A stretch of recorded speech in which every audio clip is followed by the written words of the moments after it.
Good evening. Welcome to the April 27th, 2026 Measure U Community Advisory Committee meeting. The meeting is now called to order. Will the clerk please call roll to establish a quorum? Yes, thank you, Chair. Commissioners, if you can please unmute your microphones. Vice Chair McGee is absent. Commissioner Smith? Here. Commissioner Sala? Here. Commissioner Cook? Here. Commissioner Miller? Here. Commissioner Johnston? Here. Commissioner Ruiz Benitez is absent. Commissioner Novello? Here. Commissioner Jarofsky? Here.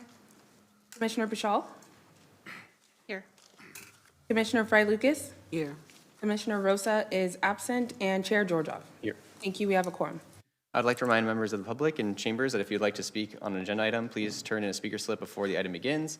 After the item is called, we will no longer accept speaker slips. You'll have 2 minutes to speak. Once you are called on, we will now proceed with today's agenda. Member Jarofsky, would you be willing to lead us in the pledge and the... Perfect. All right, please rise for the opening acknowledgements in honor of Sacramento's Indigenous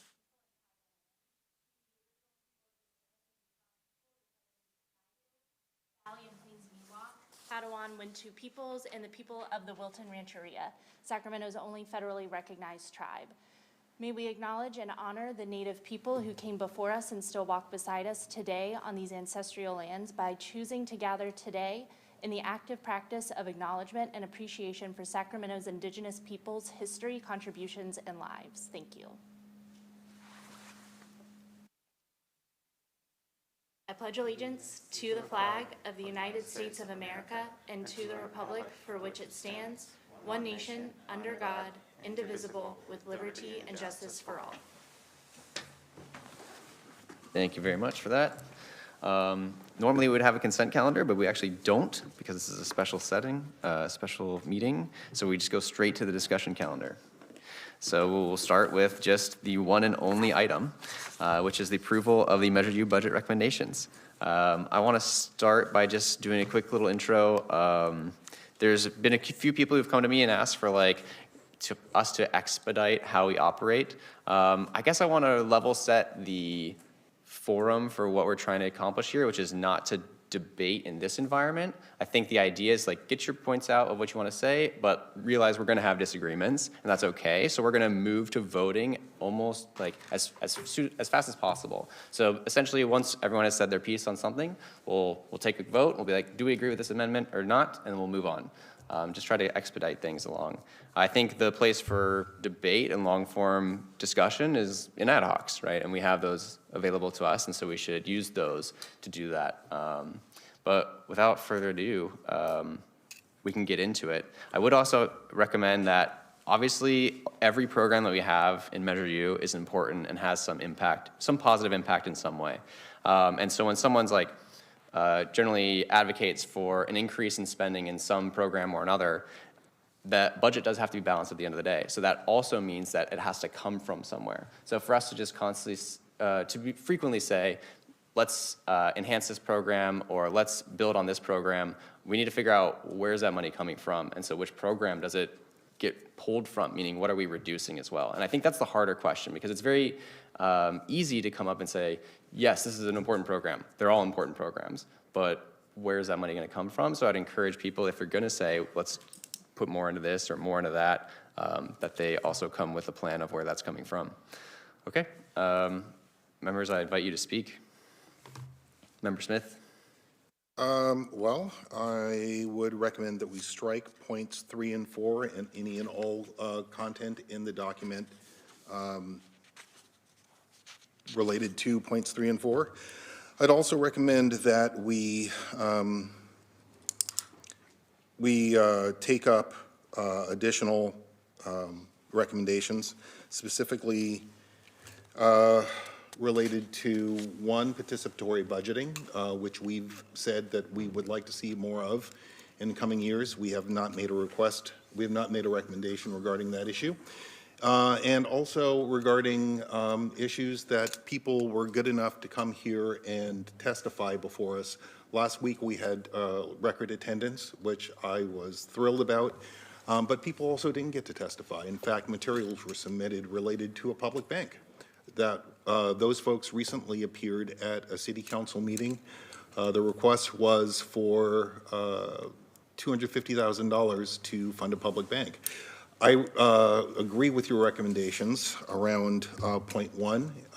If we are not going to fund the police department, it seems as though we have ample funds to recommend be spent on other programs, like a public bank.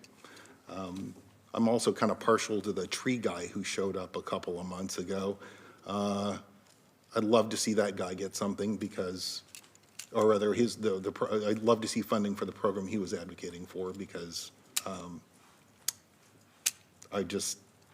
love trees. What can I say? Anyway, that's pretty much my comments.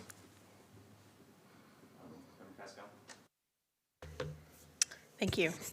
I wanted to focus my comments, or more, I even just start with some questions around the outsourcing recommendation. The first thing I wanted to understand is the finding around the programs that 50% of the budget are made up of FTEs. Is that, or half of every dollar goes to city labor and benefits before service is delivered? I guess maybe I'm reading the materials wrong, but my understanding was that the labor cost is a part of delivering the service. So I think that's an important distinction. And then I guess I wanted to just note also that I think this recommendation has some potential like long-term implications. Like, for example, if costs are being cut by paying contractors that provide less wages and less in terms of benefits, there's a cost to that in terms of the city economics. There's a cost in terms of the future. You know, if people don't have, you know, one of the notes here is that, there's a significant cost around retirement benefits, but if people retire without a solid pension, then they're going to be using other social services. So I think there's a lot built into that we need to consider. And also to consider that government employment is also an important sort of equity path, particularly for historically marginalized communities. That's an important pathway into the middle class that isn't always available in other places. A union contract provides enforcement against discrimination and other poor employment practices that folks outside of the public sector haven't always had. Just wanted to throw that out there. I will disclose I work a lot with labor unions, so I bring a certain perspective to this issue. I don't work with any of the labor unions that the city workforce is represented by, but those are just some kind of concerns I bring from working in this area for a long time. Member Sola? Yes, thank you. So I just want to understand the process. We're going to talk about the overall document and recommendations, or are we going to try to take on each recommendation put forth and have a discussion and then agree or not agree? Is that the process? Yeah, the process I would like to do is essentially everyone talk to their big points first. I'm writing every single one of Okay. these down, Okay. and then we'll go through them. Okay. So I agree.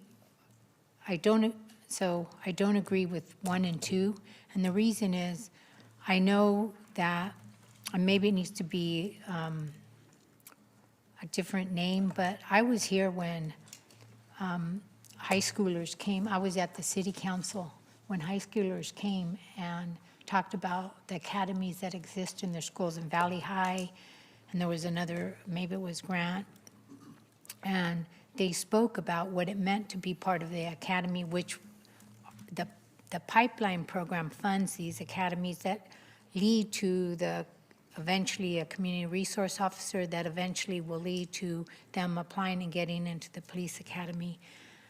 And when we were voting a couple years ago on taking Measure U monies and funding these programs, it was because we want eventually the police department and the fire department to reflect the community they serve. and both also to build trust between the community and these elements, these two departments that in underserved communities, there's a lack of trust. So doing away with these programs, and what I heard when these students came, they didn't come here, they went to city council, and it was full of students, mainly black and brown students, talking about the impact these programs has had for them in being part of it. In the fire department, you have the girls' summer camps, and they've all testified about the importance of that and what it's meant to them. It's a long-term project that maybe we don't see exactly the outcomes and the numbers we want, but it's going to pay in its dividends. And doing away with the funding of these programs, I don't support, because it's ultimately going to affect the community and these young people that's turning them on to the possibility that they can be a police officer, or they can be a firefighter. So I don't agree with that. And then the other, I don't agree with 3, so much like our Commissioner Smith indicated, I don't agree with that as well, because our libraries, they act as they provide a lot of services. They're not just a place to have books. They provide a lot of services in our community for young people, for seniors, to come and have respite, to access programs, to access computers. During COVID, they were essential. They were essential to our young people and to our seniors. It was their way of being connected to the world. So it's not only just books. They're a resource in our community, and especially in underserved communities, that there's no other place for young people to go, or older or seniors to go. So I don't. And then outsourcing. As you all know, I attend most of city council meetings, and I remember clearly, and I did verify this because I thought maybe I misunderstood, that there are certain council members that are stating that they want to get away from outsourcing work, because that's money that could go to a current staff person or hiring a staff person. That leads to long-term employment, long-term stability in our community, economic stability, because if you're hired here as a city employee, you get benefits, retirement, and stability. It's a great job, and I don't want to encourage outsourcing. The reason why it's inexpensive is because contractors don't pay. They'll pay minimum wage. They won't give them benefits. There's a lot of things that subcontractors do to come in and get the lowest bid from the city. So I don't agree with that, and I think that should be, it's not a proven record. It does reduce costs, but in the long term, it affects our community. And the others are okay. There's a couple things that are not mentioned here. Can I move on to someone else, and then we'll come back to you, just to keep time going? Okay. You don't mind? Yeah. Sure. Member Johnston? Yes, so I have a few comments. And first, I want to confirm that Commissioner Smith, you're talking, and Commissioner Saul talking about 1.3 and 1.4, not 3 and 4, because I'm looking at there's a big point 4. Bullet points 3 and 4, and the content in the report that's related to them. You're talking about the accountability framework and the alignment notes? Oh, you're talking about the headline calls. I'm referring to Oh, okay. the library's issue and the outsourcing issue. Okay. So it's like 1.3 and 1.4, okay. Yeah, so I first would like the ad hoc committee, which I think might be you doing most of the work, kind of giving more explanation on some of these, because I've sat here through all of them and I kind of remember a lot of details, but it'd be helpful to kind of put the pieces together on the justification behind these a little bit more than what's in here. In terms of specifics here, I don't have strong feelings about 1.1 and 1.2.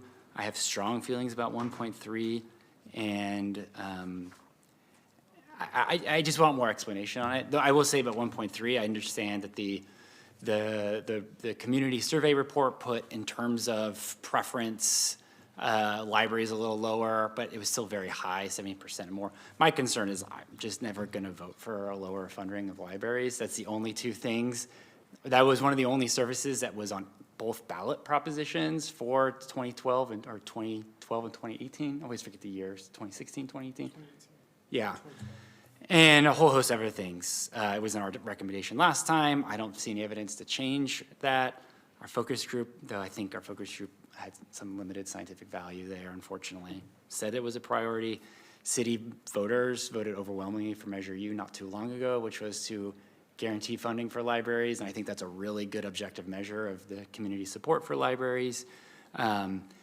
And just my personal experience, I'm very biased towards the libraries. I'm there almost every other week, and I see a lot of people getting value out of that. So it's really hard for me to see ever supporting any, even a hold on it. But I think the bigger concern for me is I feel like I'm beating a dead horse, that this is all kind of arbitrary anyways, because we're talking about the line drawing of what should the Measure U budget be, but the Measure U budget is part of the general fund, and who decides, how it's decided to put in the Measure U is, I don't want to say arbitrary, but it is subjective, right? It's the policymakers in the day that goes here. There's no wonder why YPSI is so into Measure U.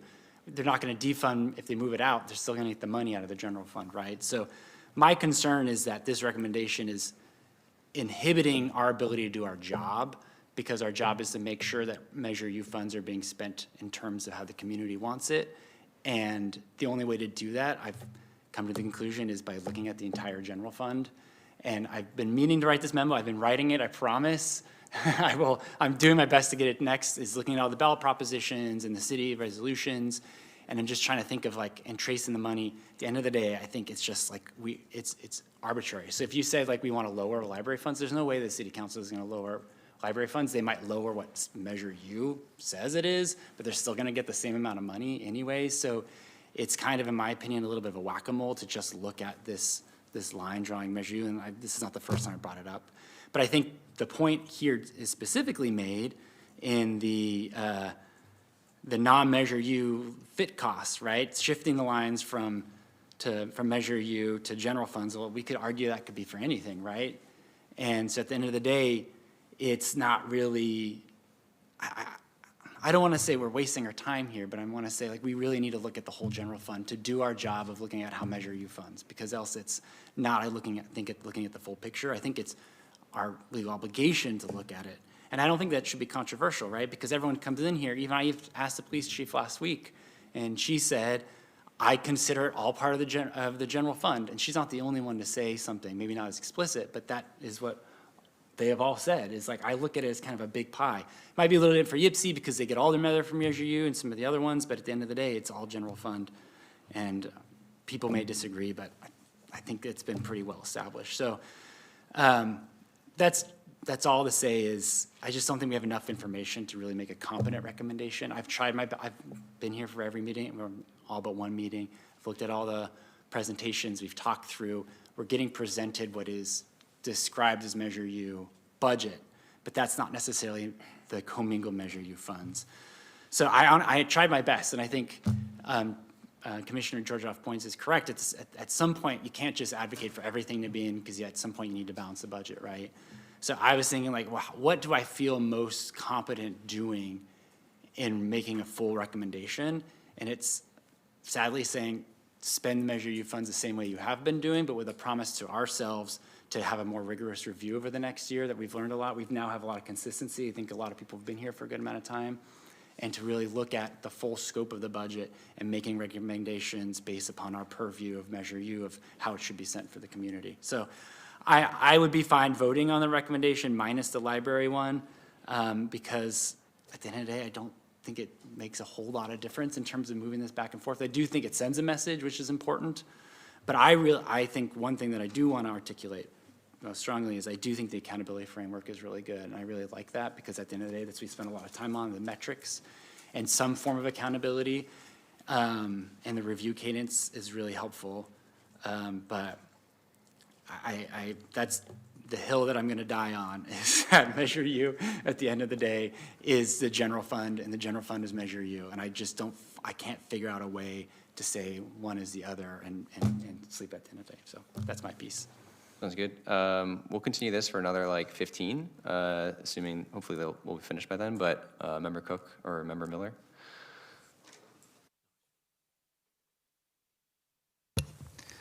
I'll try to be brief and like organize this into the response in this document, as well as like the commingling of the general fund with the Measure U fund, which I do think is an overarching problem.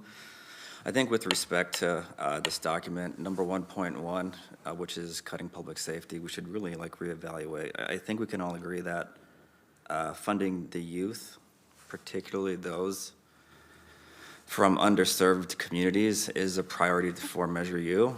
And if you look at what the public safety line item is going to right now, it's exactly that. That program being funded by Measure U is the Community Service Officer Program. These are young people who are from low-income areas, low-income high school, low-income communities who are given high-paying jobs. I mean, think about the affordability crisis the youth is experiencing today in the city of Sacramento. Everything is really expensive for them, and the city is actually doing something to serve these people. It's giving these young, poor kids a high-paying job, and the icing on the cakes is that it's cultivating interest in public safety. To me, like, that is the best possible outcome, is the intersection of both of those. I truly do think it's short-sighted to cut the community service line item, given all of that. Moreover, the community service role is actually a community-facing role. It is a wall between law enforcement officers and perhaps those lower priority non-emergency issues that the community service officers can actually do. So it's really, there's no downside to funding that program. And it actually aligns with the priorities of the city of Sacramento. Read the last survey that just went out. So if we are going to continue to fund the community service officer program, like, where do we cut? There are 4 departments that did not attend a single meeting this calendar year: community development, public works, community and culture, city attorney. I just wanted to jump in and just clarify, this was due to the amount of time on your agenda, and they provided written reports, and so I just want you to be cautious about I hear admonishing departments and by implying that they're unwilling to present when they are. I hear what you're saying. I think we'll have to respect, just agree to disagree. Great minds can disagree. Many reasons why they did or did not attend, but the facts are that these 4 departments did not attend. We should put that in the recommendation that they should be prioritized for some type of defunding. Number 2. Number 3, there are $8 million of Measure U funds that are covering general fund expenses. That's $31 million. That's an opportunity for cost savings right there. So to put this all on a bow for you guys, number 1, remove the recommendation for public safety elimination that runs counter to the actual vision of Measure U. Number 2, add a line that says we should prioritize defunding or addressing programs that did not attend a single meeting this year. Number 3,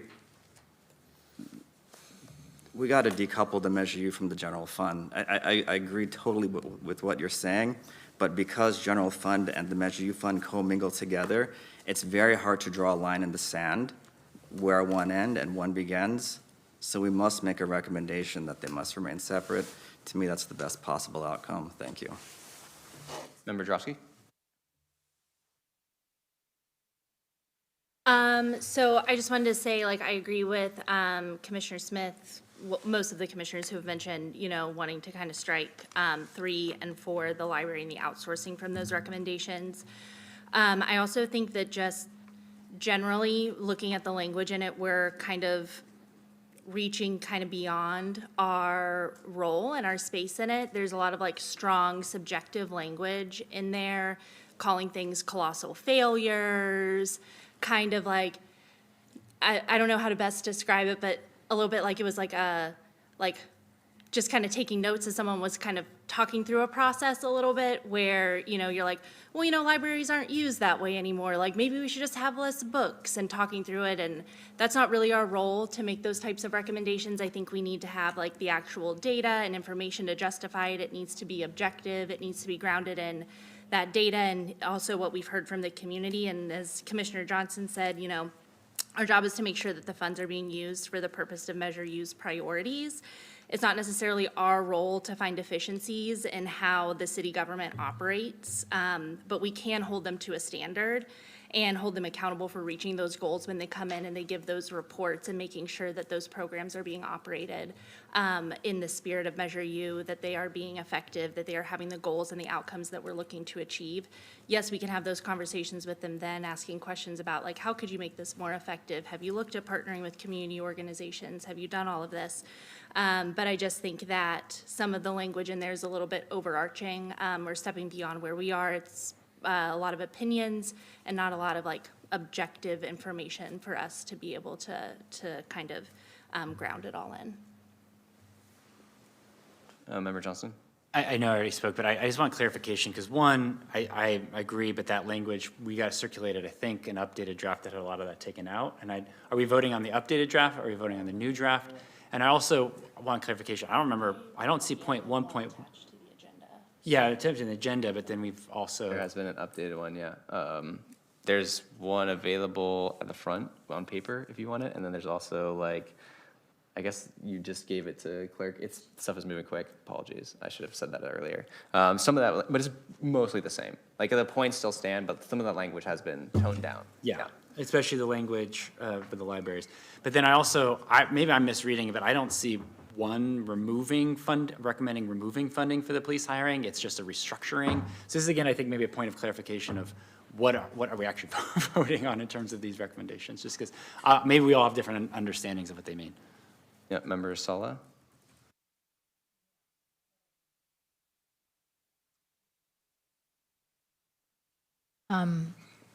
Okay, so is there a way, since you didn't get enough printed, to put it up there for everybody to see what we're talking about? I think there's one that's printed down there. We might be I getting have long it on copies, mine. but then if you have it on laptop, that's the best because we have limited copies. Oh, okay. But I can't get it up there, Okay, so I have more to say, but I don't want to say what I have to say unless everyone is done with the first round of discussions. No, go ahead. Okay.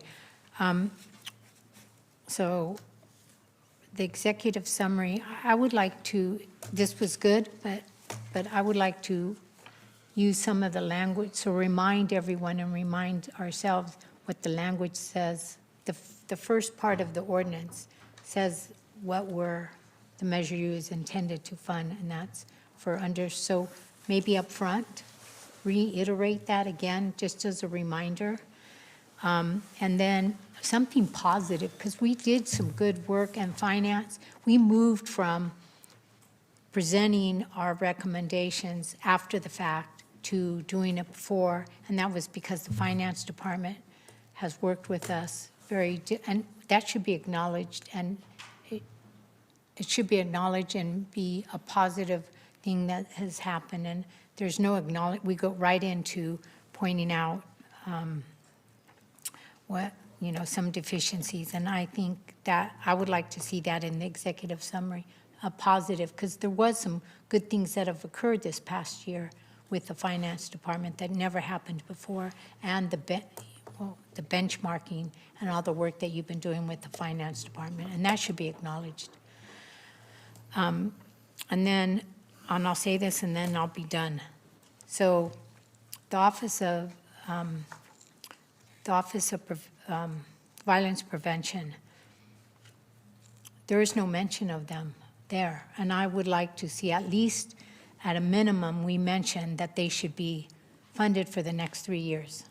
It's not increasing their monies, it's just saying for the next 3 years they should be funded. And that should be mentioned, because if we don't mention it, it may or may not be overlooked, but that should be one of our priorities that we put in here, and it should be mentioned. And then with YPSI, there's no mention of YPSI, and there's a few things that last year we funded. And I know I realize the budget there has to be cut somewhere, but at a minimum, the stipends and scholarships that went to individuals that didn't have the resources to participate in their programs, both senior and youth, we should call that out as a priority, that it, you know, and that, because in these underserved communities, oftentimes they don't have the $5 to pay to go and swim. And if they don't have it, there's a process that can be waived, or they don't, whatever program, a summer program, they want to participate, they don't have the resources. And we can, and if we call that out and continue it, because last year we funded that, Measure U. And then and maybe it's going to be cut, maybe not, but it should be a priority for us that the free bus program be funded again. That's for youth, and I've heard, they've already been advocating for that. This, and maybe not for senior, I was thinking senior, but just maintain the free ride program for the youth, the transit, because it serves not only for them getting to where they need to get, but also jobs, et cetera. And you all know the benefit of that. And and there's no mention of it in here at all. And then the last point, and I know that economic development, we barely had them present, and there was no real discussion, and there's no mention of, do we want to continue to support that, or not support it? There's programs in economic development that are a priority, like what they're doing in Del Paso, and continue to support that, the community engagement. Maybe there can be some reduction, but we didn't have a chance to ask questions and get a better understanding. But there's no mention of them here, and maybe it should be left out because we weren't thoughtful in being able to look at those programs. So, and then the last piece, and I don't agree with Commissioner Cook as to saying I don't agree with that, because we will lose credibility if we present saying, if you don't come and present to us and give us the data and you don't come to our meetings, we're not going to fund you. I don't agree with that, because ultimately the city council will just blow us off and say, you can't, who are you to say, because they didn't present in front of you, you're not going to fund them? I don't agree with that. We can encourage that to happen, and we need to do a better job of getting those departments we want to present and give us data to encourage that. But to say we're not going to fund you, if you don't do it, I completely disagree with that. And it's threatening, and we should be collaborative, and we should be working with everyone and not just be penalizing those that we believe we couldn't schedule them to present or give us the accurate data. So that's it. Member Miller? Is it? Yeah, I guess I just want to follow up on what Commissioner Sala just said about the, sort of punishing departments because they weren't able to present to us for reasons that were beyond their control. Maybe we can just put this to a vote real quick, because this is one of those things that I have on my list of like, let's just take a vote, and then we can come back to your public comment. Does that sound good? Or your comment? So can we just take a quick vote? Do we want to add something around language about if the departments don't attend, then we should actually, do you want to do the wording for this, John? Like, what do you want to say? We prioritize funding in exchange for programs and departments that took the time to present. Like, for example, the Gang Prevention Task Force. Sure. What a great opportunity. They took the time. So we can wordsmith it together. The essence is to drive compliance and accountability, and I think that's what most taxpayers want. Okay, let's go ahead and take a quick vote, if you don't mind. Thank you, Chair. Commissioners, if you can please unmute your, so this is just like a vote for you, not necessarily. Pretty much, like- yeah. Oh, this is That's not, why I was Yeah, like, I don't is know it what the more of, motion like, is. what you guys agree on, or is it like, are we actually taking like? I guess it's kind of like, at the end of the day, this is going to change our recommendations. So The temperature. whatever you guys feel is appropriate. If it's Straw poll. unofficial enough, then we can just do a quick one. If you feel it needs to be official, then we can do something more official. I don't know. Maybe this. let me know. Okay, I would say then if all these things are fairly unofficial, I just want to like put to bed like the conversation so that way we don't kind of keep circling on it between different people. I just want to like get it out of the way and just like move on. So I guess we'll keep it unofficial then, but I'd still like to hear everyone's roll call. Yeah, for sure. Okay. I have a question. What are we voting on? We're voting on the fact of if we want to add to a section to the budget recommendations that state if a department doesn't show up, then we should encourage city council to deprioritize them, or we will encourage deprioritizing them because they didn't take the time to come and share with us what they are doing. Is that fair? Okay. All right, so commissioners, please unmute your microphones. Vice Chair McGee is absent. Commissioner Smith? I want to hear more about this. You can abstain. Abstain for right now. Commissioner Sala? So no means I don't agree. Correct. No. Commissioner Cook? Yes. Commissioner Miller? No. Commissioner Johnston? No. Commissioner Ruiz Benitez is absent. Commissioner Novello? No. Commissioner Jarofsky? No. Commissioner Pashal? I would say yes, with the caveat that we've provided plenty of opportunity for them to come and work with their schedule and so forth. That's a yes. Commissioner Fry Lucas? No. Commissioner Rosa is absent, and Chair Georgioff. Abstain. This does not pass. Oh, okay, thank you. Go ahead, Member Miller, continue with your comment. So, and then I just wanted to, on another thing that Commissioner Sala talked about with the programs, the police department programs, you know, I think that there's a value there that goes beyond just serving as a jobs pipeline. They provide a lot of value to the community. You know, we can debate how much that's worth in you know, monetary terms, but I think that we should consider, you know, their value that goes beyond just simply as a jobs pipeline. And then I guess I also kind of wanted to,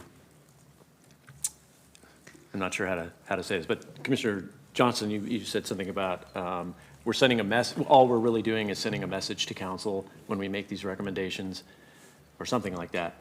And I think, I mean, that's all we can do, really. I mean, our recommendations are not binding. And so I guess I just wanted to reiterate that I think that's what we're here for, is to send a message about what we prioritize as representatives of our community. And I don't know if I'm agreeing or disagreeing with what you said. I can't remember exactly what you said, but I guess I just, you know, they're not going to just take our recommendations at face value without some kind of debate and conversation. So I mean, I guess I just think that that's our role, is to send a message about what we think is important. Fair enough. Real quick, just as a time check, I said we would do this for another 15 minutes. I see there's 2 more hands. Let's go through those, but please, nobody else queue up. Member Smith? Well, I can do this really quickly. I opposed bullet points 3 and 4.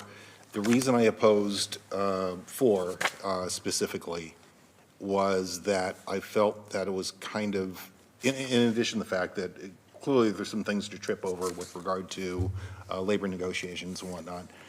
The city already has standards for when they can outsource. These were adopted in 2023, 2024. They're already doing it. And I think it's important that what we put in this document is relevant, is a real issue, frankly. If the city's already doing this, then let's not beat them over the head with a report that tells them to do stuff they're already doing. That's all I got. Member Pascal?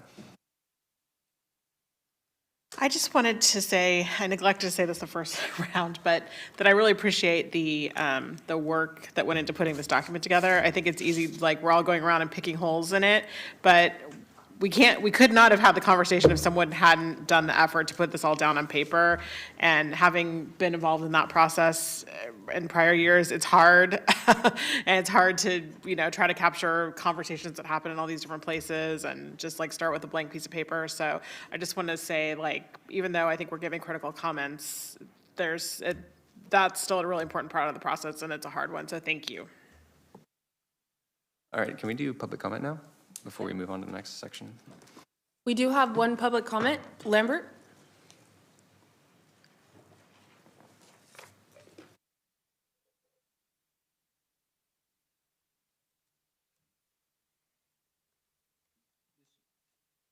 This is becoming very peculiar to me because last week I was here and I saw this place packed and I saw people that I haven't seen in this place ever. And I know them. I know their parents. I know their grandparents. Look at it tonight. Why? Because the group that you allowed, and I'm going to pull Mr. Cook from under the bus and join him because they should be held accountable. What makes them be in a position, and then Mr. Regani said something about admonishing and all that. That's his opinion.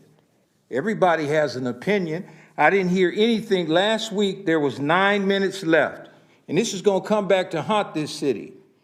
In 9 minutes, you had a chance to acknowledge the public. There was a lot of people here from the public that never came here. Instead, you went with a group that should be scrutinized. That's a very powerful group, that department, economic development. I've had many issues with that department. They brought up something called gardening economics. You ought to study that concept. That's a concept to eliminate a small company and make bigger companies bigger. It's a beautiful statement, but it's a hidden agenda behind it. It's called gardening economics, and they brought that up. They should be held accountable. They should have been brought here tonight. They work here. They could have come right down the elevator and came and gave you that report again. And if you go back and look at what they were doing, to me, they were making a mockery of you. They were over there celebrating because they didn't have Q&A. They should be subjected to Q&A. Thank you for your comments. Chair, we have no more speakers. Okay, so I guess there's a lot of ways we could slice this pie. There's a ton of comments I've written down, and every section has notes. And so I think it's best we just go through them kind of top to bottom, and we'll time box it, like maybe 20 minutes each. And then I'll, like, again, be pushing for sort of these votes like we just saw, because I want to get, traction. So the first one is the executive summary. I think one thing that I heard that I agree with is that we need to emphasize more positivity in the programs that we want to see. Although I started this conversation saying I think this is the easy thing to do, I still think it's important to do. And so there were a couple programs that people voiced around, like, reinforcing, for example, the free bus pass, I believe it was. There's the Office of Violence Prevention program. I think generally we have all felt pretty positive about these programs. Are there other things that people would like to add, or do we agree that we should add some things that, like a section of essentially keep funding these? There is a part of that down at the bottom in, like, that table where we say budget action recommendations, like grow these, hold these, but maybe something at the top should be included. Do we think that's a good idea? Maybe just some nods or shakes or don't cares? Okay, I see yeses, mostly yeses. And so then I guess I would ask commissioners, like, what programs do you want to see besides Office of Violence Prevention and free bus pass? This was called free bus pass? Ride free. Ride free, okay. Member Cook or Member Miller? The Office of Economic Development, even though we don't have any time for questions, one of their slides was how they, for every member who came into one of their programs, they were able to eliminate $3,000 of consumer debt and increase savings by over $3,000. That's amazing, given the like the segment of society they serve, that should be called out. Member Drosky? Oh, sorry. Member Smith? Sorry, apologies. Oh, yeah, well, I'm going to advocate for the people and say that we really need to fight for funding for participatory budgeting again. I would also, mention again the programs that have come before the city council recently, the public bank idea. Again, there's literature related that was submitted to to this commission on this item at the last meeting. And let's see, what else do we have? Sorry. Well, while you look, let me call Member Drosky. And yeah, those two would be fine. I think uplifting the work that the fire department was doing, because what they were doing was taking their Measure U funding and leveraging it for staff to be able to go out and get additional grants and be able to increase the funding to be able to do their youth programs and outreach that they do. I thought that was a really great example of a unique way to do it. And yes, it's paying for their staff, but they're able to go out and get those grants and increase the amount of funding they have and their effectiveness for those programs. And I thought that was a really great use of the funds and a good example that we should be uplifting. Can we say that generally so that there are quite a few programs that use funds in the city to find grants? Maybe we can just elevate that as a, okay, cool. Okay, I also have participatory budgeting, Office of Economic Development, Office of Violence Prevention, and the Ride Free program. And then you mentioned the public bank. I don't know enough about this to feel confident in voting for it. I don't know how other commissioners feel. But I guess I would move to say all except for the public bank. If someone feels very strongly, except for Member Smith, about the public bank, I'm happy to hear it, and we can include it. But this would be the list then that we elevate.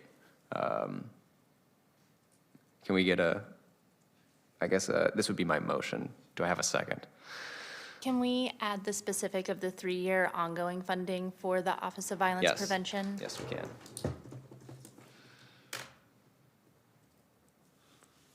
And this is for the executive summary section. Okay. Drofsky, are you seconding, or were you just? Yes, also seconding. Okay. Can I ask a question? Yeah, sure, go ahead. When you say elevate, is that, I guess I don't really understand what you mean by that. Yeah, I'm gonna put essentially somewhere in the executive summary, I will add a section, whether it be under the headline calls, that says, these are the programs we feel have done particularly well this year, and want to call out as like exemplary examples of how we're spending Measure U funding. Maybe that's something like this, and it would list these. And Not going to attach a dollar value to these programs? these programs do have dollar values, although public bank wouldn't. But the rest, and participatory budgeting doesn't necessarily have a dollar value, but we can talk about previous years of like a $1 million or something like this. Yeah.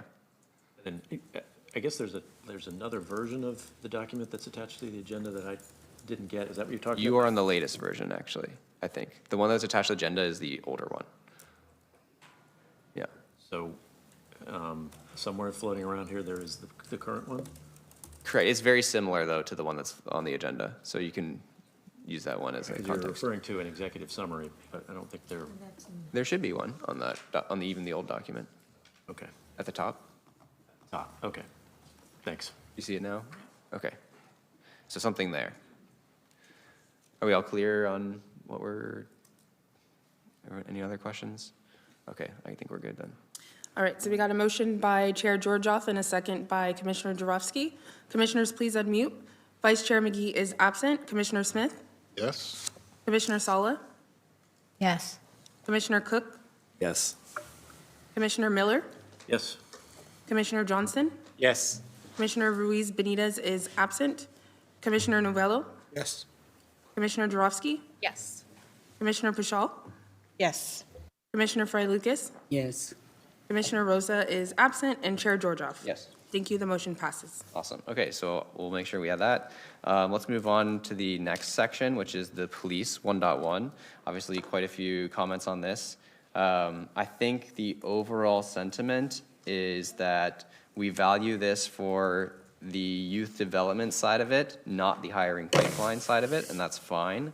For me, when I put this on here, I felt that when I hear the term hiring pipeline, what I think of is how many officers did you hire, right? And I think the goal behind the program originally may have been that, but it's okay if the program changes its goal into some sort of youth development program. It's just, we should maybe change the name then. And then also like goal not on how many people are recruited into the PD as sworn officers through this program, but rather what is the value that we gave to the youth who participated in it. Is there anyone who still thinks that this should have a cut, a further cut? I guess I would like to hear that. And if not, then we can probably remove this item entirely, outside of maybe saying we'd want to change this, like how it's gold, but I don't even think that leaves enough substance, I guess, to keep it around. So yeah, I'd look for opinions here. Is there anyone who has their hands up, or are these old hands? I guess I wanted to understand just a little bit better. It seems like I agree with you that the naming of the program is confusing, because it seems like the bulk of the money is actually being used to pay for unsworn officers, right? Like people who are doing, like as an example, someone broke into my garage and they sent out a community service officer, and they took all the reports, like they were acting in the capacity of a law enforcement officer, but without carrying a gun, essentially, right? So this is confusing in that it appears like we're spending all this money. If you divide that by how many officers are hired, then it seems like an outrageous amount of money. So, I guess, well, I think you've called this out here. Like, we should call it what it is. and just call it. And I don't know if this goes back to, frankly, I think there was a prior conflict about Measure U funds being used for law enforcement. And so maybe that's why it's sort of being snuck in under a different name.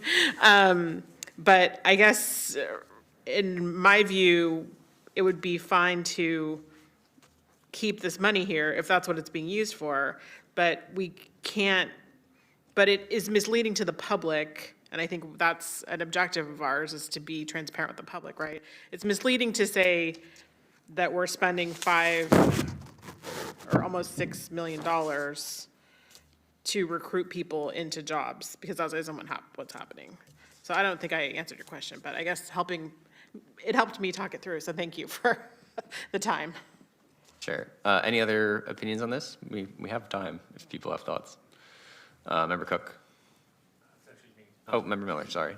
Can we say that we approve, continued funding on the condition that, I mean, I don't know if we can tell them how to label their program, but can we say, we condition this funding on sort of labeling the program as one that is more of a youth development program, rather than calling it, just say, change the name and you can get the money.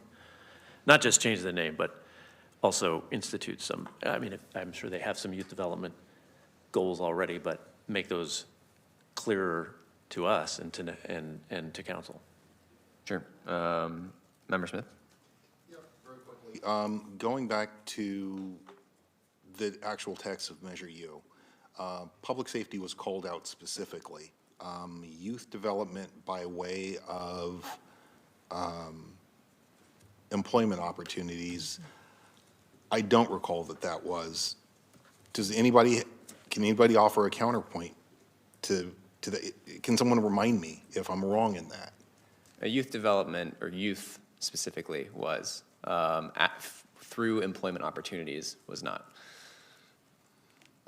But Okay. there was actually economic development as well, which highlighted youth.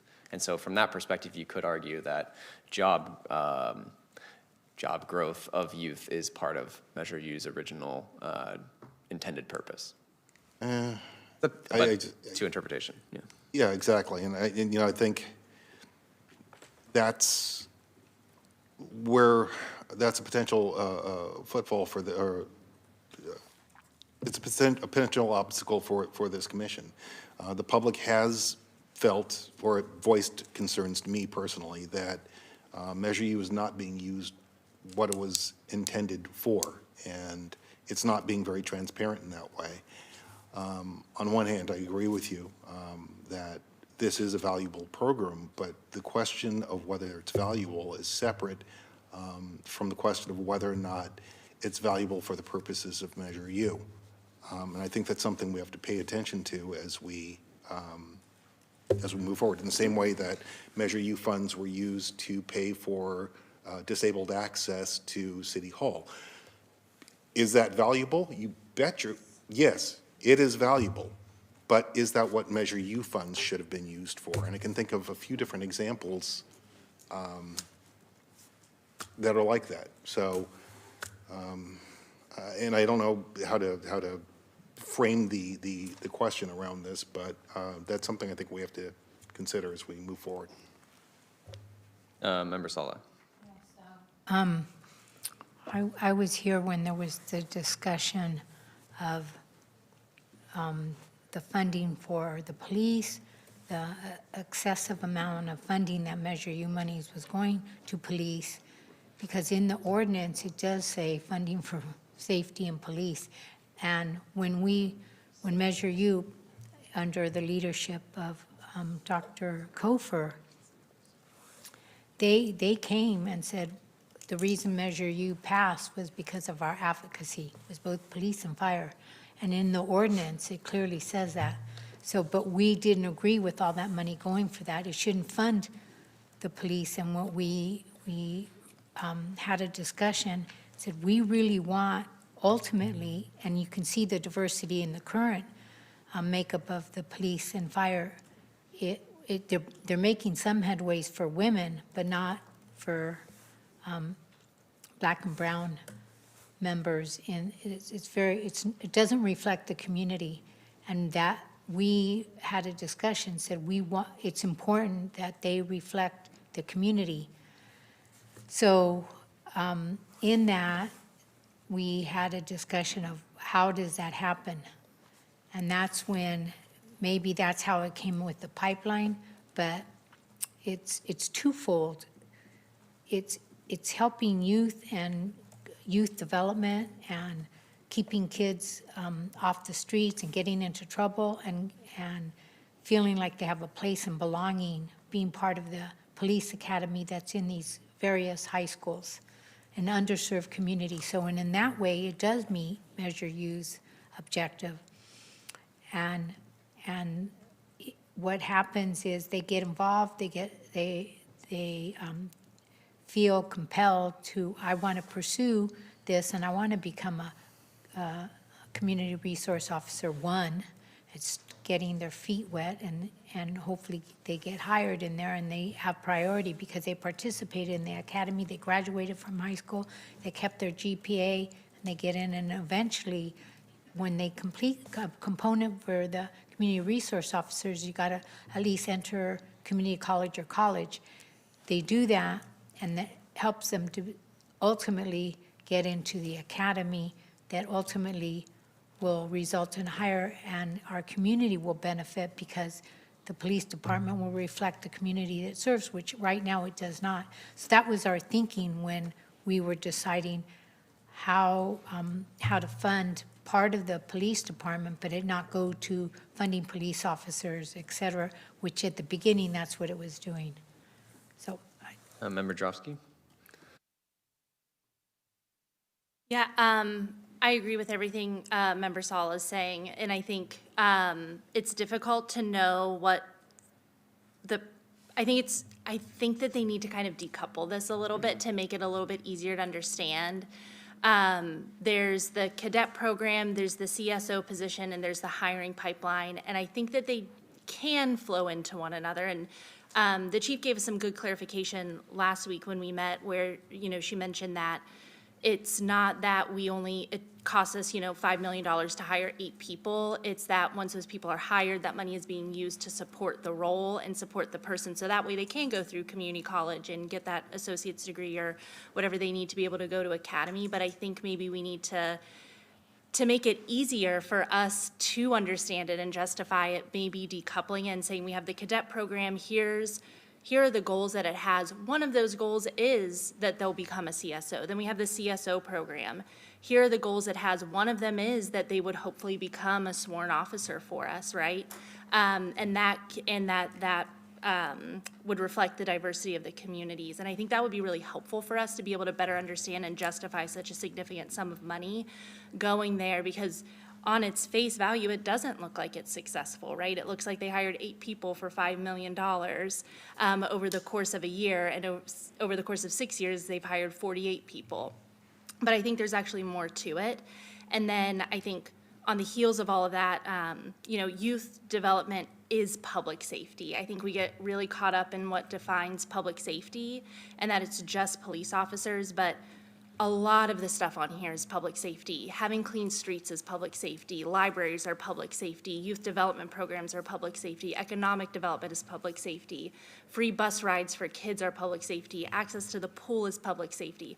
All of it rounds up to being public safety. And so especially when we're focusing on the money and the funding going to these marginalized, underserved communities, that's where we're gonna see that benefit, not just immediately, but also long-term. And we're gonna see dividends on the investments that we've made on the communities long-term. We're not gonna see it in the next report potentially, or even the next one, or maybe when we're not here, but long-term, you're gonna see that investment that's been made into the community and in the youth. And I think making sure that what we're putting in here is that we are focusing on those underserved and marginalized communities and the ones that are most at need and need that uplifting is really crucial to be able to help with all of this. Can I ask for clarification? Yeah. So let's say that we accept at face value that this is indeed related to public safety. Going forward, what sorts of metrics that weren't presented by the chief should we insist on being presented in the future to demonstrate its value to public safety?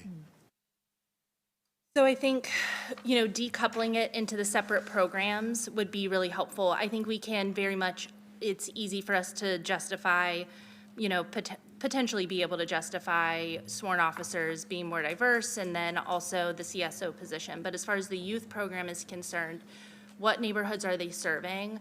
What are the outcomes that we're seeing for the young people, right? What's their kind of like theory of change that they're seeing? Is it grounded in evidence? Yeah, you can do both, right?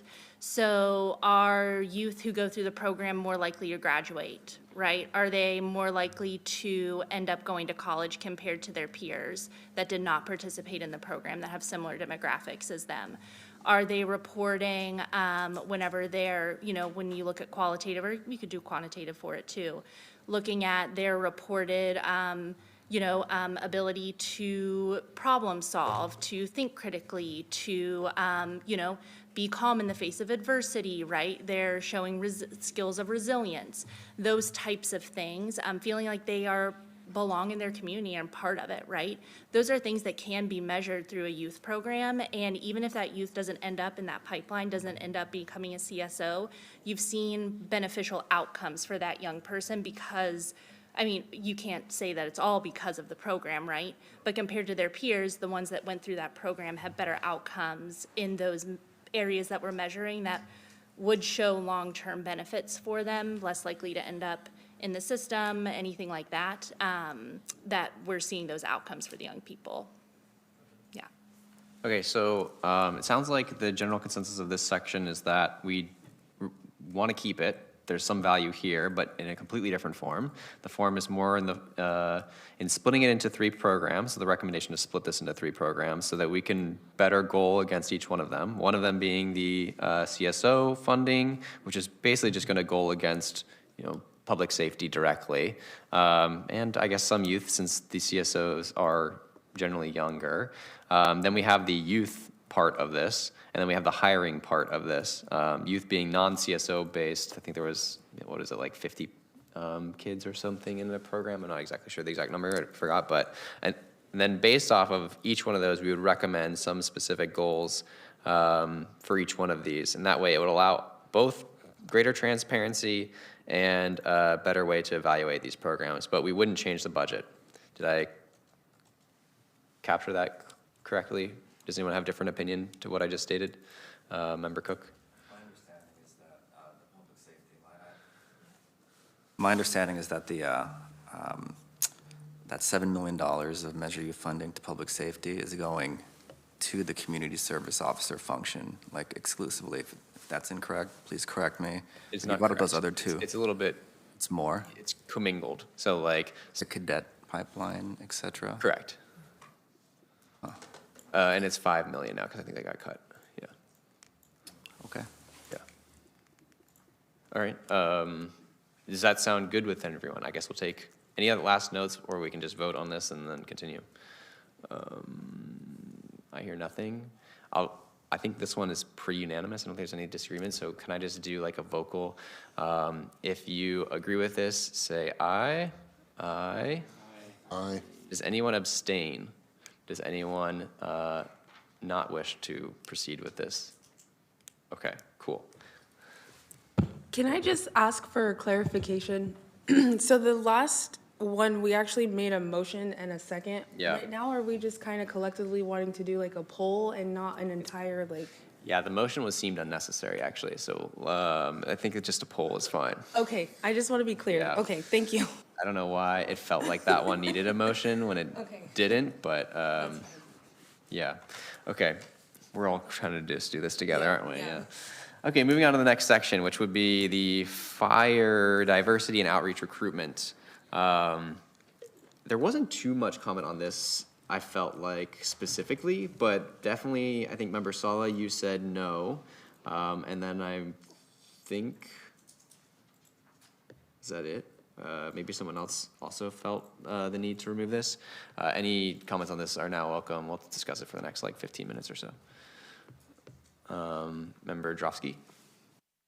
So I think that this is the program we talked about as being a good example of them leveraging it, because they only have, when you look at Measure U, they only have one line. And it is this, and it's that pipeline that they have where they're using it to pay for their staff. And then they're also using it to fund kind of the needs of the people who are going through the program.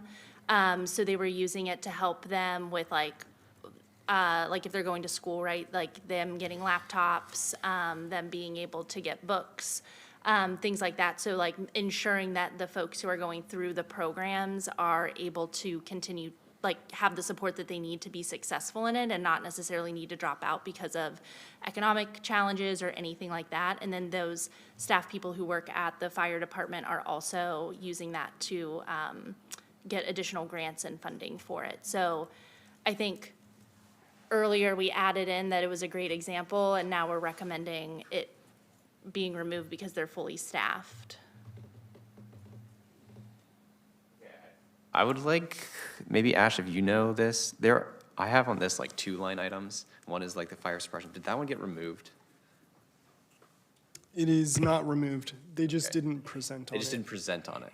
So they are getting, as far as I'm aware, 9 million, of which 6 million goes to, I guess in my item called fire suppression, another 3 million to diversity outreach and recruitment. And then in terms of like the grants awarded, they got 1.5 million, or sorry, total grants awarded is 3.6 million, but I don't know, they have grants awarded 1.5, maybe this is total through the history of it or something, but 1.5 million grants awarded. So they didn't quite like double their money, for example. They actually only they took 3 million and made 1.5, but then of course they provide services on top of that, like EMS trainees and stuff like this. So I guess my opinion on the matter is like, one, it's hard to tell. Again, it's just like, we have these programs where like they're trying to do too many things at once, right? Okay, is this a line item where we're using funding to get more funding, and then based off of those grants, we give them to EMS trainees or something along those lines? Or is it diversity outreach for like actual full-time firemen or firewomen? And then on top of that, I think I heard the chief say, like, the biggest change we did to diversity was just changing our policies. Like, he said that when he was presenting here, not the last time, but the time before that. It was around, like, allowing for family hours and stuff like this. And that allowed for more different types of people to come. It would be my opinion that I think this money is not well-suited, but I am open to taking to a vote, and also we have some time to discuss, so if anyone has other opinions. Member Saul, I think you said no, so yeah.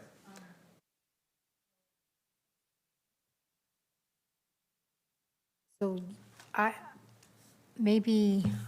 don't want to, I agree with you as far as the way they're using the monies, but I think it's really important because they have several programs that, going back to what we articulated about the police, they have programs in the high schools, they have summer programs and programs throughout the year that are very valuable to youth. And last year, I think some of the beneficiaries to these programs, the young individuals that have benefited, it meant a lot to them being part of this. It exposed them to the potential of going and being a firefighter, but it also was a preventive measure and it increased diversity. Ultimately, leading to now with their new EMS program, a lot of individuals in underserved communities would love to be part of this program, because if you want to be a EMS or ENT, there are private businesses that will charge you to be trained and pay, and this program can get without, in underserved communities you can you can get into this program without having to pay all this money up front. And so I just think we need to maintain it and keep it, because these are great jobs for individuals in our communities that otherwise wouldn't have an opportunity like this. And it's been successful, so because they're successful doesn't mean that they shouldn't get funding, because they were creative. I was just going to comment, I really didn't see any diversity in anything that we're doing personally. And that's my concern. I would like to see them do a more aggressive approach, such as the one that I saw this afternoon. I think it's in Monterey or someplace, where they actually went out and have a group of young women from underserved communities, training them hands-on how to do this kind of work. Too many times these programs use diversity very loosely, and the data is not spread out so that we can see ethnic diversity. A lot of times when these programs say they're diverse, they're talking about women, period, of all colors. So my feeling is, yes, their intentions are good, but there's nowhere in there where I saw that they were able to bring in, the same with the police department, Black and brown students. When they say diversity, they clearly are saying all. You just hear women, and that's not the only call for diversity. So for me, when we start putting together recommendations, I would like these numbers broken down more. I don't think they should just get off with saying, we're diverse, we're DEI, that doesn't mean anything. There's a lot of racists and people that ride on the coattails of diversity, and they do not reflect our communities. So that's just an observation. I have to protest now. Do I have a chance to speak? No, you already gave your public comment. No, you guys are talking about several different items. It's actually all the same item. It's not, diversity is not the same, firehouse. I mean, this is. I don't know what you want to do about this, but it's not acceptable. Forum. I don't get to speak, but I sit here and listen to you go through all these topics. I understand that it seems like we're doing a lot of different topics, but we are only doing one topic, which is the approval of fiscal year 2026-27 Measure U budget recommendations. Okay, so I want to quickly talk about this one last time, and then we'll take a vote. You know, because I think, again, this isn't the forum for debate. But I did want to address, you said that there are a lot of events attended. I think that section of this program was defunded, and so they are no longer attending events, even if they get the money. And then on top of that, there has been about 28 EMS trainees since 2023, and this program has received multiple millions of dollars every year since then. And so the number of EMS trainees this year is looking like 17 for $3 million. Just seems like it's out of whack. But that's all I have to say. We can go to a vote, I guess, on do we want to remove this section? So first we'll define if we want to remove it. If we don't want to remove it, we can figure out what we want to write. But I think removing it is the first option. Let's go and do a roll. Just Like a poll? yeah, just a poll, please. All right, commissioners. Commissioners, please unmute your microphones. Can you repeat? Yeah, so the idea here is do we want to keep the 1.2 at all? If we say no, then that means you want to get rid of this section completely. We'll remove it from the document. If you say yes, we can continue to discuss for about 5 minutes what we want that to say exactly, or maybe even less. But yeah, that's the idea. Everyone cool? So can you repeat that? Yeah, one more time. So if you want to remove 1.2 fire section, then you would say, I guess the answer is, the question will be, do you want to remove this? And so you'll say, yes, I want to remove this, right? If you don't want to remove it and you want to say something in here about this program whatsoever, then we can, and by the way, we've already mentioned it in the top header section as a use of funding that applies to, or that generates more funding through grants. But yeah, so the question is, do you want to get rid of this 1.2 fire section? And if yes means get rid of it from the document, no means we discuss for quickly what we want here. Cool? All right. All right. Commissioners, please unmute your microphones. Vice Chair McGee is absent. Commissioner Smith? No. Commissioner Sala? Yes. Commissioner Cook? No. Commissioner Miller? Yes. Commissioner Johnston? Abstain. Commissioner Ruiz Benitez is absent. Commissioner Novello? Yes. Commissioner Jarofsky? Yes. Commissioner Pashal? Yes. Commissioner Fry Lucas? No. Commissioner Rosa is absent, and Chair Georgioff. No. It's close. That's- It's yeah, 5 it- to 4. Yeah. Okay, well, it's removed. We'll just move on. Okay, so the next section is libraries. I know there's some strong opinions about this. I just want to frame the conversation around the fact, what? Yeah, can I make, I have a comment. On the fire one? No, Oh. no, separate. I don't know why, I don't agree with not allowing